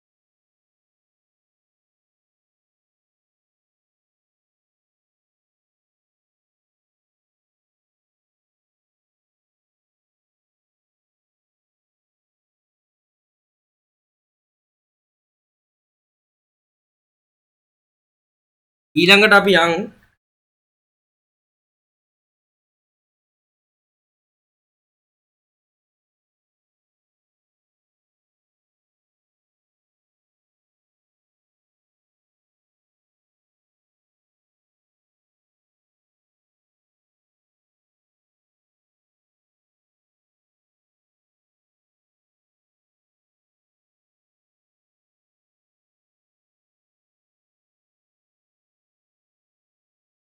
දවස් 15 ප්‍රශ්න අපිට ගන්න පුළුවන්ද?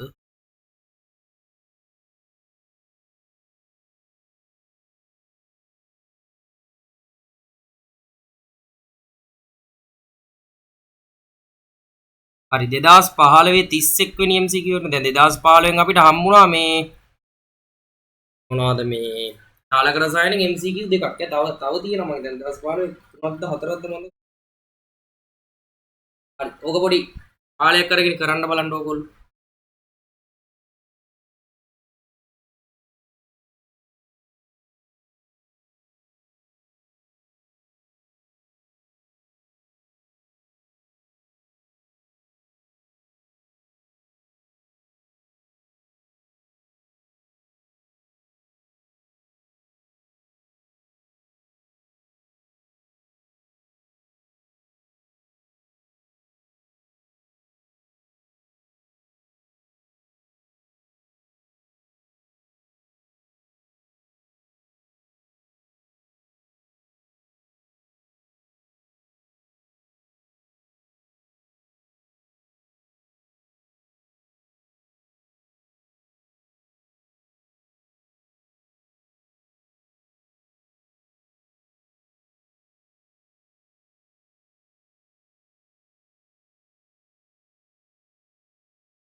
හරි අපි බලමු.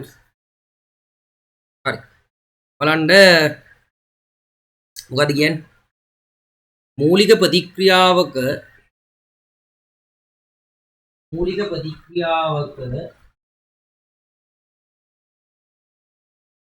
පෙළ පූර්ණ සංඛ්‍යාවක් විය යුතුය.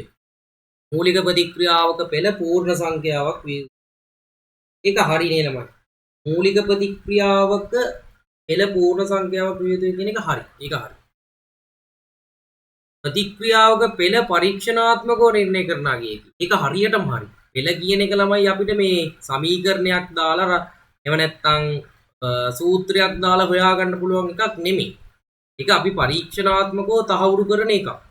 හරිද? පරීක්ෂණාත්මකව තහවුරු කරන එකක් තමයි මේ පෙළ කියලා කියන්නේ. හරිද? පෙළ පරීක්ෂණාත්මකව නිර්ණය කරනවා කියේකි. ඒක හරි. දැන් ඒතකොට කවුරු හරි කෙනෙක් කියයි දැන් 1a ධන b ගෙන් 1a ධන b ගෙන් 1a ධන b ගෙන් 1a ධන b ගෙන් d හැදෙන ප්‍රතික්‍රියාවේ දැන් මං 2d හැදෙන ප්‍රතික්‍රියාවේ මං කෙලින්ම කිව්වා a ගේ පෙළ 2යි d ගේ පෙළ 2යි කියලා මං කෙලින්ම කිව්වා. ඒතකොට අපි පරීක්ෂණාත්මකව ඒක හෙව්වේ නෑනේ කියලා ඕගොල්ලෝ කියන්නේ. මේ පෙළ හොයාගෙන ඉන්නේ පරීක්ෂණාත්මකව නෙමෙයි කියලා කියන්නේ. එහෙම කියලා වාග්ය මේ තර්කය වැරදි කියලා.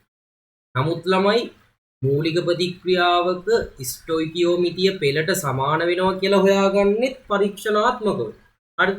මූලික ප්‍රතික්‍රියාවක ස්ටොයිකියෝමිතිය පෙළට සමාන වෙනවා කියලා හොයාගන්නෙත් පරීක්ෂණාත්මකව. ඒ නිසා අනිවාර්යෙන් පෙළ පරීක්ෂණාත්මකව නිර්ණය කරනවා කියන එක හරි. ප්‍රතික්‍රියාවේ පෙළ සෑම විටම තුලිත සමීකරණ ඇති ප්‍රතික්‍රියකවල ස්ටොයිකියෝමිතික සංගුණකවල එකතුවට සමාන වේ. එනි දැන් මූලික ප්‍රතික්‍රියාවක නම් ළමයි ඕගොල්ලෝ දන්නවා ස්ටොයිකියෝමිතික සංගුණකයට ප්‍රතික්‍රියකවල මේ පෙළ සමාන වෙනවා. එතකොට ප්‍රතික්‍රිය දැන් ස්ටොයිකියෝමිතියට ප්‍රතික්‍රියක පෙළ සමාන වෙනවා නම් මස්ත පෙළ කියන්නේ පෙළවල එකතුන ඒක ස්ටොයිකියෝමිතික සංගුණකවල එකතුවට සමාන වෙනවා. හැබැයි මූලික ප්‍රතික්‍රියාවක පෙළ සෑම විටම එහෙම වෙන්නේ නැහැ. හැම එකක්ම මූලික ප්‍රතික්‍රියාවක් වෙන්නේ නැහැ. බහුපියවර ප්‍රතික්‍රියාවක් කියනවා. නිසා ඒක වැරදි. ප්‍රතික්‍රියාවක පෙළ ශීඝ්‍රතා නියම ප්‍රකාශනයේ ඇති ප්‍රතික්‍රියකවල මෞලික සාන්ද්‍රණයන්හි බලයන්ගේ එකතුවට සමාන වේ. ප්‍රතික්‍රියාවක පෙළ ශීඝ්‍රතා නියම ප්‍රකාශනයන්හි ඇති ප්‍රතික්‍රියකවල මෞලික සාන්ද්‍රණයන්ගේ බලයන්ගේ එකතුවට සමාන වේ.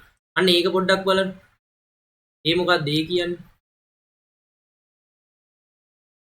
ඒ කියන්නේ ළමයි මෙහෙම එකක්. හරිද? දැන් අපි දන්නවනේ ළමයි ශීඝ්‍රතා ප්‍රකාශන ලියන්න.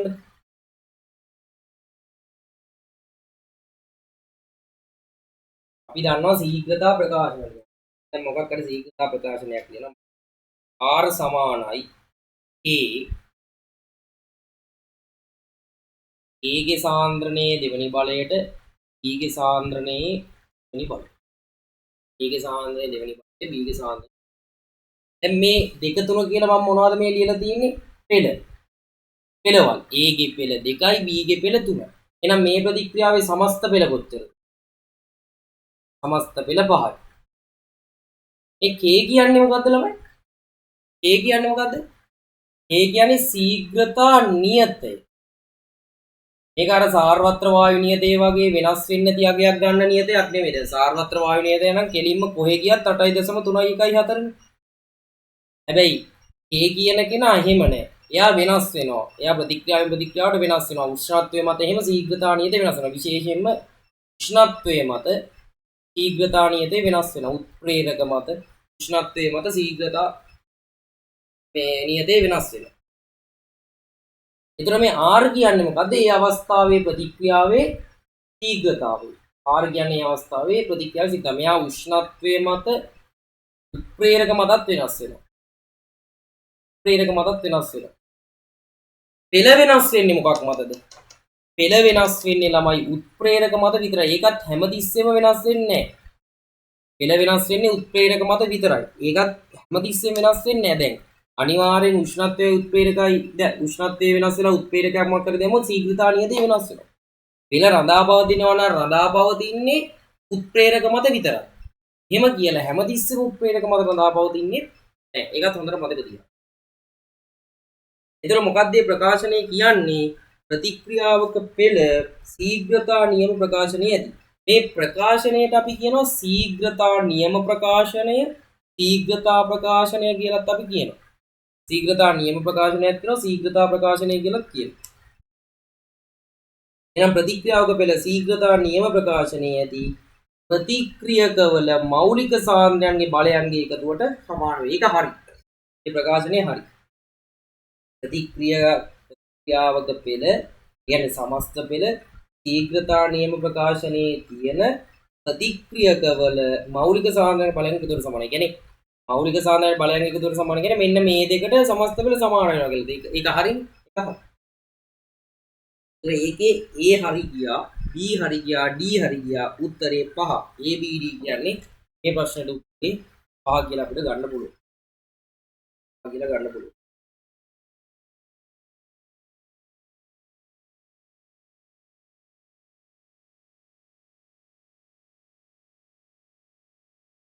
ඊළඟට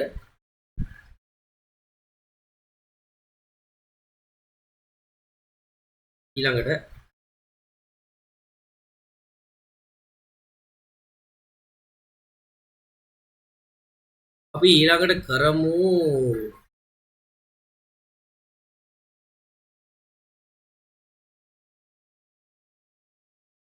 2018 34 2018 34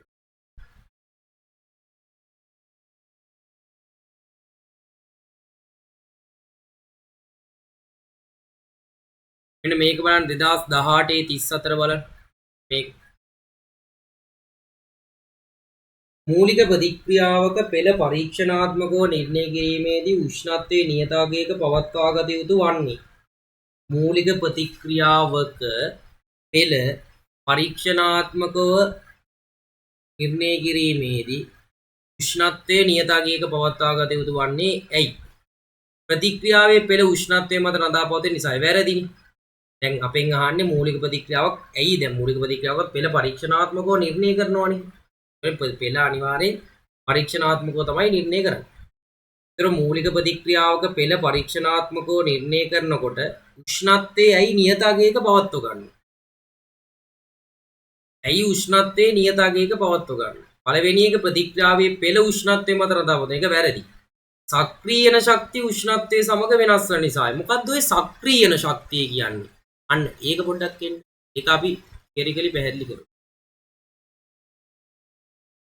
සක්‍රීයන ශක්තිය කියන්නේ මොකක්ද?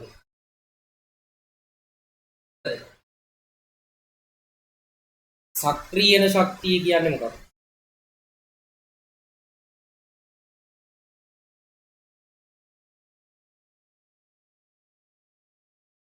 හරිද? සක්‍රීයන ශක්තිය කියන්නේ මොකක්ද?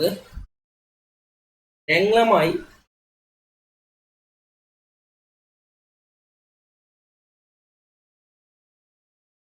A ධන B C ධන D හැදුවා කියලා හිතන්නකො. A ධන B කින් C ධන D හැදුවා කියන්නකො. මේ A කියන්නේ ප්‍රතික්‍රියකයේ B කියන්නේ ප්‍රතික්‍රියකයේ. මේ දෙන්නාගේ එකතු වෙලා තමයි C ධන D කියන ප්‍රතිඵල හදන්නේ. හරිද? මේ දෙන්නා එකතු වෙලා තමයි C ධන D කියන ප්‍රතිඵල හදන්නේ. හරිද? මේ දෙන්නා එකතු වෙලා තමයි C ධන D කියන ප්‍රතිඵල හදන්නේ. දැන් ඕගොල්ලෝ අහලා ඇති මේ දැන් මෙහෙම හිතන්නකො. මේ පොඩ්ඩක් වහිනවා ඕගොල්ලන්ට සද්ද එනවද දන්නේ නැහැ. දැන් හරියමයි.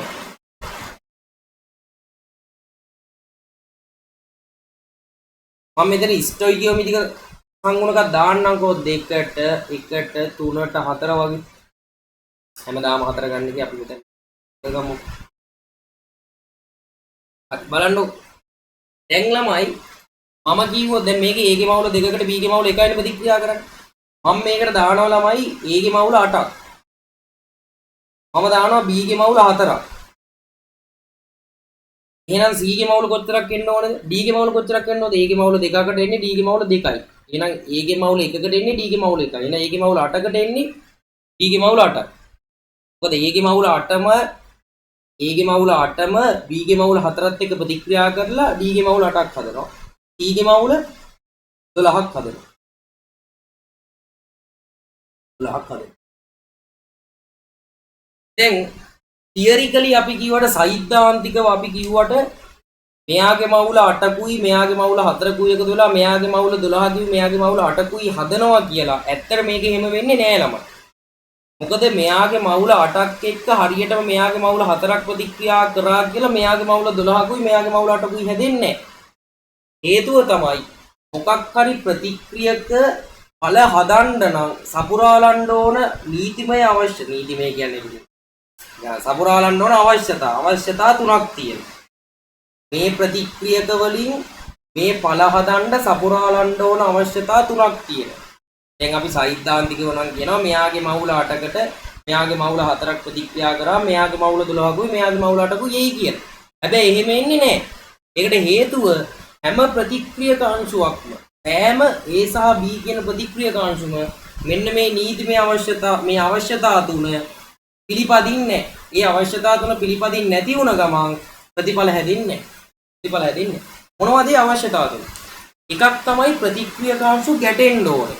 කියන්නේ A අංශු මෙහෙම ඇවිල්ලා B අංශු මෙහෙම ඇවිල්ලා ගැටීමක් ඇති කර ගන්න ඕනේ. ඒක තමයි පළවෙනි අවශ්‍යතාවය. ඊළඟ එක මේගොල්ලෝ නිශ්චිත නැත්තම් නිවැරදි දිශානතියකට ගැටෙන්න ඕනේ. ඵල සෑදීමට දායක වෙන නිවැරදි දිශානතියකට මේගොල්ලෝ අනිවාර්යයෙන්ම ගැටෙන්න ඕනේ. ඵල සෑදීමට දායක වන නිවැරදි දිශානතියකට ගැටෙන්න ඕනේ. ඊළඟ එක තමයි මේගොල්ලෝ යම්කිසි ශක්තිබාධකයක් අභිබවා යන පරිදි ගැටෙන්න ඕනේ. ඒ ශක්තිබාධකයට තමයි අපි කියන්නේ ප්‍රතික්‍රියාවක සක්‍රිය යන ශක්තිය කියලා. ප්‍රතික්‍රියාවක සක්‍රිය යන ශක්තිය කියලා කියන්නේ අන්න ඒ ශක්තිබාධකයට. ඒ ශක්තිබාධකය තමයි ප්‍රතික්‍රියාවක සක්‍රිය යන ශක්තිය කියලා අපි කියන්නේ. එතන ඒ ශක්තිබාධකය තමයි ප්‍රතික්‍රියාවක සක්‍රිය යන ශක්තිය කියලා අපි කියන්නේ. ඔයගොල්ලෝ දැන් තේරෙනවද මේ වෙලේ? ඒ කියන්නේ ළමයි දැන් මෙහෙම හිතන්නකො. අපි හිතමුකෝ මේ ප්‍රතික්‍රියාවේ සක්‍රිය වෙන ශක්තිය ජූල් 20යි කියලා නිකන් ප්‍රායෝගිකව හිතන්නකෝ ජූල් 20යි කියලා. A සහ B අංශුන් දෙකක් නිවැරදිව ගැටෙනවා. නිශ්චිත නිවැරදි දිශානතියකටත් ගැටෙනවා. හැබැයි ගැටුමේ ශක්තිය ජූල් 18යි. ඒ කියන්නේ සක්‍රිය වෙන ශක්තිය අභිබවා ගිහිලා නැහැ. අන්න ඒ ගැටුමෙන් ඵල හදන්න බෑ. හරිද? මොකක් හරි ගැටුමක් තියෙනවා. ඒ ගැටුම නිවැරදිව ගැටිලා තියෙනවා. හැබැයි නිශ්චිත නිවැරදි දිශානතියකට ගැටිලා නැහැ. ජූල් 25යි. මේ ශක්තිබාධකේ අභිබවා ගිහින්. හැබැයි නිවැරදි දිශානතියකට ගැටලා නැති ඉඳ ප්‍රතිඵල හදන්නේ නැහැ. යම් තව ගැටුමක් තියෙනවා. ගැටිලක් තියෙනවා. නිවැරදි දිශානතියකට ගැටිලක් තියෙනවා. ජූල් 25ක විතර ශක්තියක් වමාරු කරගෙන. ඒ කියන්නේ ඒ ගැටුමෙන් අනිවාර්යෙන් ඵල හදන්න පුළුවන්. අන්න ඒ ශක්තිබාධකයට තමයි ළමයි සක්‍රීය ශක්තිය කියලා අපි කියන්නේ. ඒ ශක්තිබාධකයට තමයි අපි සක්‍රීය ශක්තිය කියලා කියන්නේ. එතකොට සක්‍රීය ශක්තිය ළමයි උෂ්ණත්වයේ මත වෙනස් වෙන්නේ නැහැ. සක්‍රීය ශක්තිය උෂ්ණත්වයේ මත කිසිම වෙලාවක වෙනස් වෙන්නේ නැහැ. හරිද? එතකොට මේකේ තියෙන සක්‍රීය ශක්තිය උෂ්ණත්වයේ සමග වෙනස් වේ කියලා ඒක වැරදි.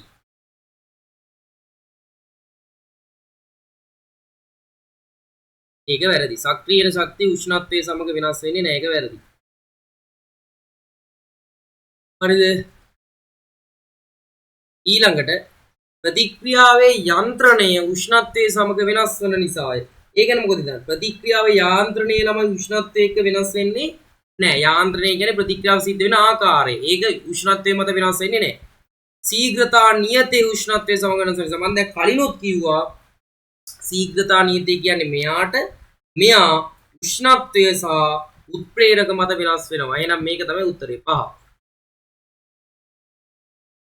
මේක අපෙන් ආන්නේ මූලික ප්‍රතික්‍රියාවක පෙළ පරීක්ෂණාත්මකව නිර්ණය කිරීමේදී උෂ්ණත්වයේ නියතාංගයක පවත්ව ගන්න ඕනේ. අය කියන්නේ පෙළ අපි හොයා ගන්නකොට උෂ්ණත්වයයි නියතාංගයක පවත්ව ගන්නවා. පෙළ උෂ්ණත්වයේ මත නදා පවතින නිසා ඉතින් පෙළ උෂ්ණත්වයේ මත නදා පවතින්නේ නැහැනේ. සක්‍රීය ශක්තිය උෂ්ණත්වයේ මත නදා පවතින්නේ. ඒක වෙන්නේත් නැහැනේ. ප්‍රතික්‍රියාවේ යාන්ත්‍රණයේ උෂ්ණත්වයේ සමග වෙනස් නැහැ. උෂ්ණත්වය වෙනස් වුණා කියලා යන්ත්‍රණය වෙනස් වෙන්නේ නැහැ. එනවා උෂ්ණත්වය වෙනස් වුණා කියලා යන්ත්‍රය වෙනස් වෙන්නේ නැහැ. කියන්නේ උෂ්ණත්වයේ නියතාංකයක පවත්වා ගැනීම යන්ත්‍රයේ වෙනස් වීම කෙරෙහි බලපාන එකක් නෙමෙයි. හැබැයි උෂ්ණත්වයේ නියතාංකයක පවත්ව ගන්නේ උෂ්ණත්වය වෙනස් වුණොත් අනිවාර්යෙන් ශීඝ්‍රතා නියතය වෙනස් වෙන නිසා. එතකොට පෙළ හොයා ගන්න බෑනේ. ඒ කියන්නේ දැන් යන්ත්‍රණයේ උෂ්ණත්වයේ වෙනස් වුණා කියලා යන්ත්‍රණය වෙනස් වෙන්නේ නැහැ. ඒ කියන්නේ ඒ හින්දා උෂ්ණත්වයේ නියතාංකයක පවත්වා ගන්නවා වෙන්න බෑනේ. මොකද උෂ්ණත්වයේ වෙනස් වුණා කියලා යන්ත්‍රණය වෙනස් වෙන්නේ නැත්තම් උෂ්ණත්වයේ නියතාංකයක පවත්ව ගන්න යන්ත්‍රණයේ හින්දා නෙමෙයි. හරිද? යන්ත්‍රණයේ හින්දා නෙමෙයි.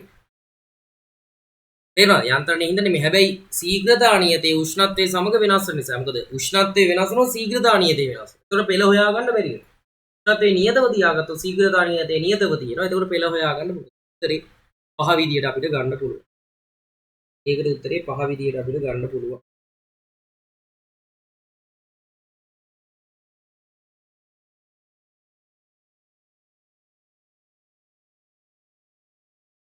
ඒකට උත්තරේ පහ විදියට අපිට ගන්න.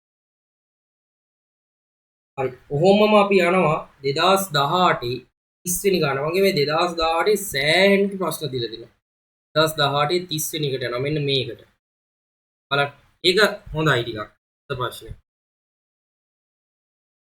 පාන්න එක පොඩ්ඩක් try කරන්න.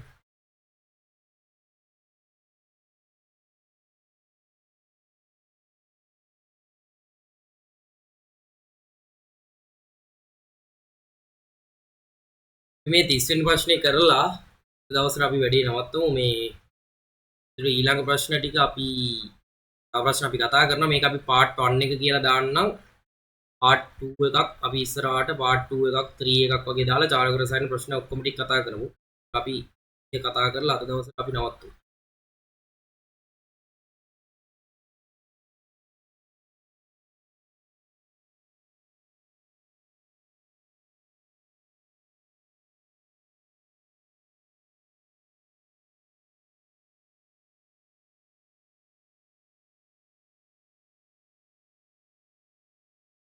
ඔයගොල්ලන්ට ගානේ හදන කාලේ මදි නම් මේ වීඩියෝ එක පෝස්ට් කරලා හරි හදන්න. මම මේක සාකච්ඡා කරනවා. රෙකෝඩින් එකක් ඉන්න ඔයගොල්ලන්ට පෝස්ට් කරන්න පුළුවන් නේ. ගානට යන්න. බලන්න ගානේ කියන්නේ මොකක්ද බලන්න. ගානේ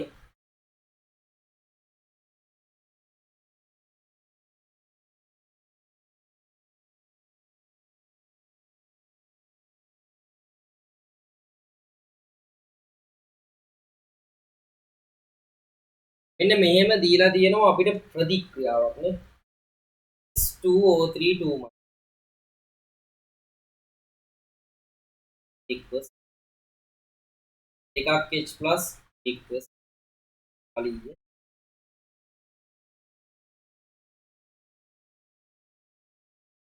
2O liquid SO2 gas sulfur ඝනය යන ප්‍රතික්‍රියාවේ S2O3 2 අනුබද්ධයෙන් පෙළ M සෙවීම සඳහා කියන්නේ පෙළ M. හරි මේ ගානේ පෙළ කියන්නේ M.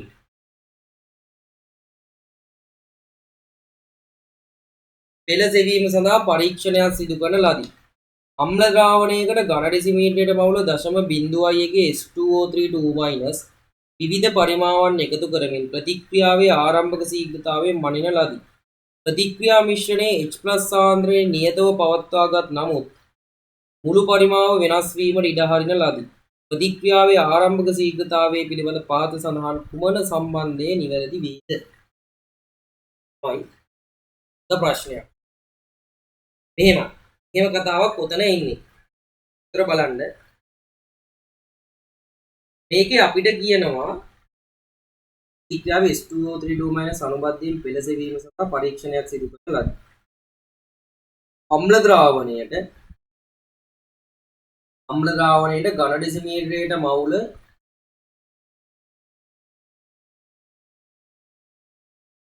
ද්‍රාවණයට ඝන ඩෙසිමීටරයට මවුල 0.1 S2O3 2 විවිධ පරිමාවන් එකතු ප්‍රතික්‍රියාවේ ආරම්භක ශීඝ්‍රතාවය මනින ලදී. හරි. පැහැදිලිවද? අය කියලා බලන්න. S2O3 2 අනුබද්ධයෙන් පෙළ සෙවීම පරීක්ෂණය අම්ල ද්‍රාවණයකට डेसिमीटरයට මවුල 0.5 S2O32 විවිධ පරිමාණවත් එකතු කරනවා. හරි මෙහෙම එකක් උතන බලන්න. දැන් මෙන්න මේ මොකද්ද මේ ප්‍රතික්‍රියාවේ ආරම්භක ශීඝ්‍රතාවයේ මැනීමක් ගැනනේ අපිට කියන්නේ. මේ ප්‍රතික්‍රියාවේ ආරම්භක ශීඝ්‍රතාවයේ මැනීමක් ගැන තමයි අපිට කියන්නේ. එතකොට දැන් මේකේ ඕගොල්ලොන්ට පේන ඇති මේක එක දත්තයක් අපිට දීලා තියෙනවා H+ සාන්ද්‍රණයේ නියතයි කියලා. හැම අවස්ථාවකම H+ සාන්ද්‍රණයේ නියතව පවත්වාගෙන තියෙනවා. හරිද? හැම අවස්ථාවෙම මොන සාන්ද්‍රණයේ නියතව පවත්වාගෙන තියෙනවද? H+ සාන්ද්‍රණයේ නියතව පවත්වාගෙන තියෙනවා. දැන් ඔයා හිතන්නකො මේ ප්‍රතික්‍රියාව අපි අවස්ථා තුනකදී කරා කියලා 1 2 3 කියලා. 1 2 3 කියලා අවස්ථා තුනකදී කරා. ඒ අවස්ථා තුනේදීම H+ සාන්ද්‍රණයේ නියතයි. මෙතනදී තියෙන H+ සාන්ද්‍රණයම තමයි මෙතනදී තියෙන්නේ. ඒකම තමයි මෙතනදී තියෙන්නේ. ඒකට අවස්ථා තුනේදීම කවුරු සමාන වෙනවද? H+ සාන්ද්‍රණයේ සමාන වෙනවා. හරිද? අවස්ථා තුනේදීම කවුරු සමාන වෙනවද? H+ සාන්ද්‍රණයේ සමාන වෙනවා. ඒ කියන්නේ මෙතන H+ සාන්ද්‍රණයත් මේ අවස්ථාවේ ශීඝ්‍රතාවයට බලපෑමක් ඇති කරන මොකද H+ කියන්නේ ප්‍රතික්‍රියකයක්. ඒකට එයත් මේ අවස්ථාවේ ශීඝ්‍රතාවයට බලපෑමක් ඇති කරනවා. මෙතනත් මේ අවස්ථාවේ ශීඝ්‍රතාවයට බලපෑමක් ඇති කරනවා. මෙතනත් මේ අවස්ථාවේ ශීඝ්‍රතාවයට බලපෑමක් ඇති කරනවා. හැබැයි හැමතැනම H+ සාන්ද්‍රණයේ නියතින්ද මෙතන තියනාගේමයි මෙතන තියෙන්නේ. මෙතන තියනාගේමයි මෙතන තියෙන්නේ. ඒ කියන්නේ අපිට කිව්ව හැකි මෙතන තියෙන ශීඝ්‍රතාවයට කරන බලපෑමම තමයි මෙතන තියෙන ශීඝ්‍රතාවයටත් H+ කරන්නේ. මෙතන තියෙන ශීඝ්‍රතාවයටත් H+ කරන්නේ. ඇයි මොකද සාන්ද්‍රණ සමානයි නියතයි. මෙතන ශීඝ්‍රතාවයට මෙතන ශීඝ්‍රතාවය වෙනස්. මෙතන ශීඝ්‍රතාවයට මෙතන ශීඝ්‍රතාවය වෙනස්. හැබැයි මේ හැම ශීඝ්‍රතාවයකට H+ කරන බලපෑම සමානයි. H+ ගේ සාන්ද්‍රණය කරන බලපෑම සමානයි. ඒ නිසා අපිට ශීඝ්‍රතා ප්‍රකාශනයෙන් කවුරු අයින් කරන්න පුළුවන්ද? H+ අයින් කරන්න පුළුවන්. මොකද හැම අවස්ථාවකම ශීඝ්‍රතා ප්‍රකාශනයේ H+ එන්නේ එකම අගයක්. ඒ නිසා නියතයක් කියලා සලකලා H+ අපිට අයින් කරන්න පුළුවන්. හරිද? එහෙනම් මේ ප්‍රතික්‍රියාවේ ශීඝ්‍රතාවය තීරණය කරන්නේ H+ නෙමේ කවුද? S2O32-. S2O32- ගේ සාන්ද්‍රණය තමයි මේ අවස්ථාවේ ප්‍රතික්‍රියා ශීඝ්‍රතාවය තීරණය කරන්නේ. හැබැයි යාගේ පෙළ අපි දන්නේ නැහැ. පෙළ M කියලා දීලා තියෙනවානේ. පෙළ අපි දන්නේ නැහැ. පෙළ M කියලා දීලා. ඒක තේරෙනවනේ. මේ අවස්ථාවේදී සාන්ද්‍රණයක් නියතයි. මේ අවස්ථාවේ T යගේමයි. මේ අවස්ථාවේ T යගේමයි. ඒ නිසා ප්‍රතික්‍රියා ශීඝ්‍රතාවයට මේ ඇති කරන බලපෑම සමානයි. ඒ නිසා ශීඝ්‍රතා ප්‍රකාශනයෙන් H+ සාන්ද්‍රණයේ නියතයක් කියලා අයින් කරලා දැන් හරිනම් මෙතනට H+ සාන්ද්‍රණය එන්න එපේ. මොකද එයත් ප්‍රතික්‍රියකයක් හින්දා. ශීඝ්‍රතා ප්‍රකාශනයේ ප්‍රතික්‍රියකවල සාන්ද්‍රණ බලයට රංගවල තියෙන්න ඕනේ. හැබැයි මෙයා නියතයක් හින්දා අවස්ථා තුනක් ගත්තොත් ඒ තුනේදිම එකම අගයක් හින්දා මෙයාව අයින් කරලා දාන්න පුළුවන්. නියතයක් කියලා සලකලා අයින් කරලා දාන්න පුළුවන්. හරිද? නියතයක් කියලා මේ සලකලා අයින් කරලා දාන්න පුළුවන්. හැබැයි අවස්ථා තුනේ S2O32- ගේ සාන්ද්‍රණය වෙනස් වෙනවා. අයිය අපිට කියනවනේ මේ අම්ල ද්‍රාවණයකට ඝන ඩෙසිමීටරයට මවුල 0.1කින් S2O32- විවිධ පරිමාවන් එකතු කරනවා. විවිධ පරිමාවන් කියන්නේ විවිධ මවුල ගණන් තමයි එකතු කරන්නේ. කියන්නේ විවිධ සාන්ද්‍රණ තමයි එකතු කරන්නේ. එහෙනම් S2O32- ගේ සාන්ද්‍රණ වෙනසක් සිද්ධ වෙනවා. ඒ නිසා එයා තමයි ශීඝ්‍රතාවයට එනම් කෙලින්ම ශීඝ්‍රතා ප්‍රකාශනයට එන්නේ. අර එයාගේ සාන්ද්‍රණයෙන් ස්වායත්තයි කියලා කියන්න බෑ. හැබැයි එයාගේ සාන්ද්‍රණයෙන් කරන බලපෑම සමානයි. ඒ නිසා නියතයක් විදියට ඒක අයින් කරලා දාන්න පුළුවන්. ස්වායත්තයි කිව්වොත් වැරදි. දැන් කවුරු හරි කෙනෙක් කියයි ශීඝ්‍රතා ප්‍රකාශනයේ H+ ගේ සාන්ද්‍රණය බලයට නංවලා නැහැ. එහෙනම් එයාගේ සාන්ද්‍රණයෙන් ශීඝ්‍රතාවය ස්වායත්ත ඇති. නෑ එහෙම නෙමෙයි. නියත හින්දා නියතයක් විදියට කපලා දැන් අර TV සමානයි nRT වල අපි T නියතයි T නියතයි R කොහොමත් නියතයි එහෙනම් V සමානුපාතිකයි n කියලා ගන්න. හැබැයි එහෙම කියලා මේගොල්ලෝ මේ සාධක මත රඳා පවතින්නේ නැද්ද? රඳා පවතිනවනේ. නියත හින්දා තමයි කපලා හරින්නේ. හරිද? ඒක හොඳට මතක තියාගන්න. ස්වායත්තයි කියන අදහස නෙමෙයි කියන්නේ. හරිද? ස්වායත්තයි කියන අදහස නෙමෙයි කියන්නේ. නියත හින්දා කපලා හරිනවා කියන කතාව තමයි කියන්නේ. එහෙනම් ඔයගොල්ලෝ හොඳට පැහැදිලි ශීඝ්‍රතා ප්‍රකාශනය එන්නේ මේ විදිහට. ශීඝ්‍රතා ප්‍රකාශනය එන්නේ මේ විදිහට. එහෙනම් මට දැන් මෙතන සාන්ද්‍රණයනේ හොයන්න සාන්ද්‍රණය කොහොමද හොයන්නේ H2O32 minus ගේ සාන්ද්‍රණය කොහොමද හොයන්නේ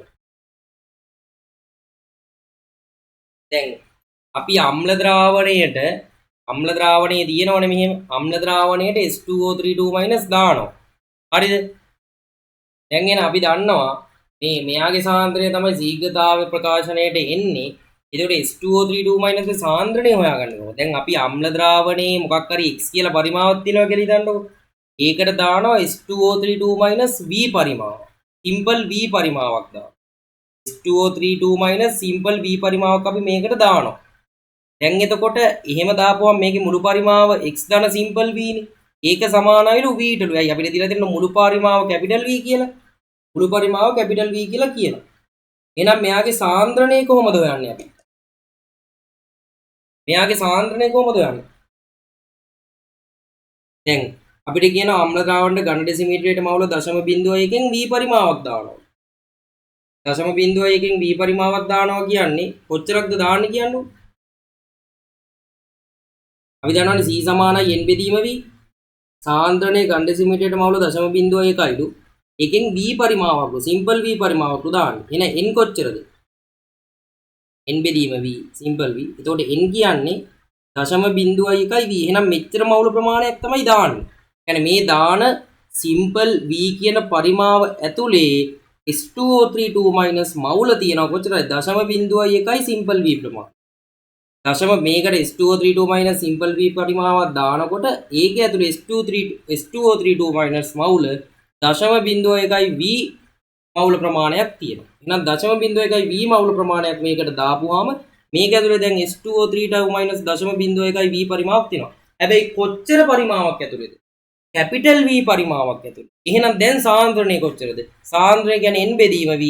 මේක ඇතුලේ H2O32 මවුල 0.1යි බෙදී 0.1යි සිම්පල් v ප්‍රමාණයක් තියෙනවා. කොච්චර පරිමාවක් ඇතුලේද? කැපිටල් v පරිමාවක් ඇතුලේ. එහෙනම් ශීඝ්‍රතා ප්‍රකාශනය වෙන බලන්න R සමානයි A H2O32 මෙතන අපි දන්නවා H2O32 ගේ පෙළ M පෙළ M කියලා අපි දන්නවා H2O32 ගේ පෙළ M කියලා දන්නවා මෙයාගේ සාන්ද්‍රණය මේක සාන්ද්‍රණය යම් අවස්ථාවක ඕක P සමානයි M එහෙනම් මෙන්න මේක නියතයක් කියලා අපිට කපන්න පුළුවන් නේ හැම අවස්ථාවකම දැන් හිතන්නකෝ දැන් ඔක තේරෙන්නේ නැහැ ඔයගොල්ලෝ H+ සාන්ද්‍රණය නියතයිනේ. ඒ කියන්නේ ඒකේ මොකද්ද අපි කිව්වේ? හැම අවස්ථාවකම ශීඝ්‍රතාවයට H+ සාන්ද්‍රණය කරන්නේ එකම බලපෑම. ඒ කියන්නේ අපි කොයි අවස්ථාවේ ලියුවත් කොයි අවස්ථාවේ ශීඝ්‍රතා ප්‍රකාශනය ලියුවත් මෙන්න මේ H+ එන කොයි අවස්ථාවේ අපි ශීඝ්‍රතා ප්‍රකාශනය ලියුවත් මෙන්න මේ H+ එන සාන්ද්‍රණය නියතයි. ඒ නිසා යාව කපලා යවුවා. ඒතර දැන් එයා නැහැ. ඊළඟට අපි දැන් එතකොට ශීඝ්‍රතා ප්‍රකාශනය එන්නේ මෙහෙමනේ. ශීඝ්‍රතා ප්‍රකාශනයේ කොයි අවස්ථාවට ලියුවත් මේ H2O32 ගේ සාන්ද්‍රණය මේ 0.1 කියන එක එනවා. හැබැයි සිම්පල් v කියන එක හැමතිස්සෙම එනවද? නැහැ. ඉතින් සිම්පල් v කියන එක හැමතිස්සෙම එන්නේ නැහැ. මේ අවස්ථාවේ තමයි සිම්පල් v පරිමාවක් දාන්නේ. ඊළඟ අවස්ථාවේ සමහර විට මේ සිම්පල් r ප්‍රමාණයක් දාන්න. ඒකට සිම්පල් v කියන එක හැමතිස්සෙම එන්නේ නැහැ. හැබැයි හැමතිස්සෙම 0.1යි කියන එක එනවා. එහෙනම් දැන් මේ අවස්ථාවේ H2O32 සාන්ද්‍රණය 0.1යි සිම්පල් v බෙදීම කැපිටල් v. ඊළඟ අවස්ථාවේ සමහර විට සිම්පල් r පරිමාවක් දානවා. සිම්පල් r පරිමාවක් දැම්මොත් 0.1යි r මවුල ප්‍රමාණයක් දානවා. එතකොටත් එනවා 0.1. 0.1යි r බෙදීම v. එතකොටත් එනවා 0.1. ඒතකොට මෙයාවත් කපලා අරින්න පුළුවන්.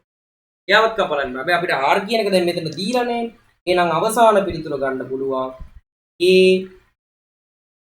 මේක k නෑ සමානුපාතික k අයින් කරලා සමානුපාතික. දැන් මේ k අයින් කරපු ගමන් සමානුපාතික වෙනවා. k අයින් නියතේ අයින් කරපු ගමන් සමානුපාතික වෙනවා. සමානුපාතිකයි. හරිද? සිම්පල් v බෙදීම කැපිටල් v ගේ මෙතන m වෙනි බලයට m වෙනි බලයට ඔන්න දාන්න. එතන උත්තරේ ওই විදියට 1 කියලා ගන්න පුළුවන්. 1 කියලා ගන්න පුළුවන්. හොඳ ප්‍රශ්නයක් කියලා ගන්න. හරි අපි ඔතනින් එහෙනම් අද දවසේ ප්‍රශ්න සාකච්ඡාව අද ගොඩාක් ගැටලු මැද්දේ තමයි මේ වැඩේ කරේ. හරිද? ගාක් ගැටලු මැද්දේ තමයි අද මේ වැඩේ කරේ මේ දේ ලයිව් එක යන්න හදුවා ලයිව් එක යන්න. අවුල් ඊට පස්සේ තමයි මේ රෙකෝඩින් එකක් දාමු. හරිද? එතකොට මේ වැඩේ අපි කරා අපි ප්‍රශ්න ප්‍රමාණයක් කතා කරේ. නම් ලොකු තියරි ප්‍රමාණයක් අපි කතා කරා. ඒක ලොකු උපකාරයක් වෙන්න ඇති කියලා. ඕන අපි part 2 එකෙනුත් තව ප්‍රශ්න ටික අයියෝ.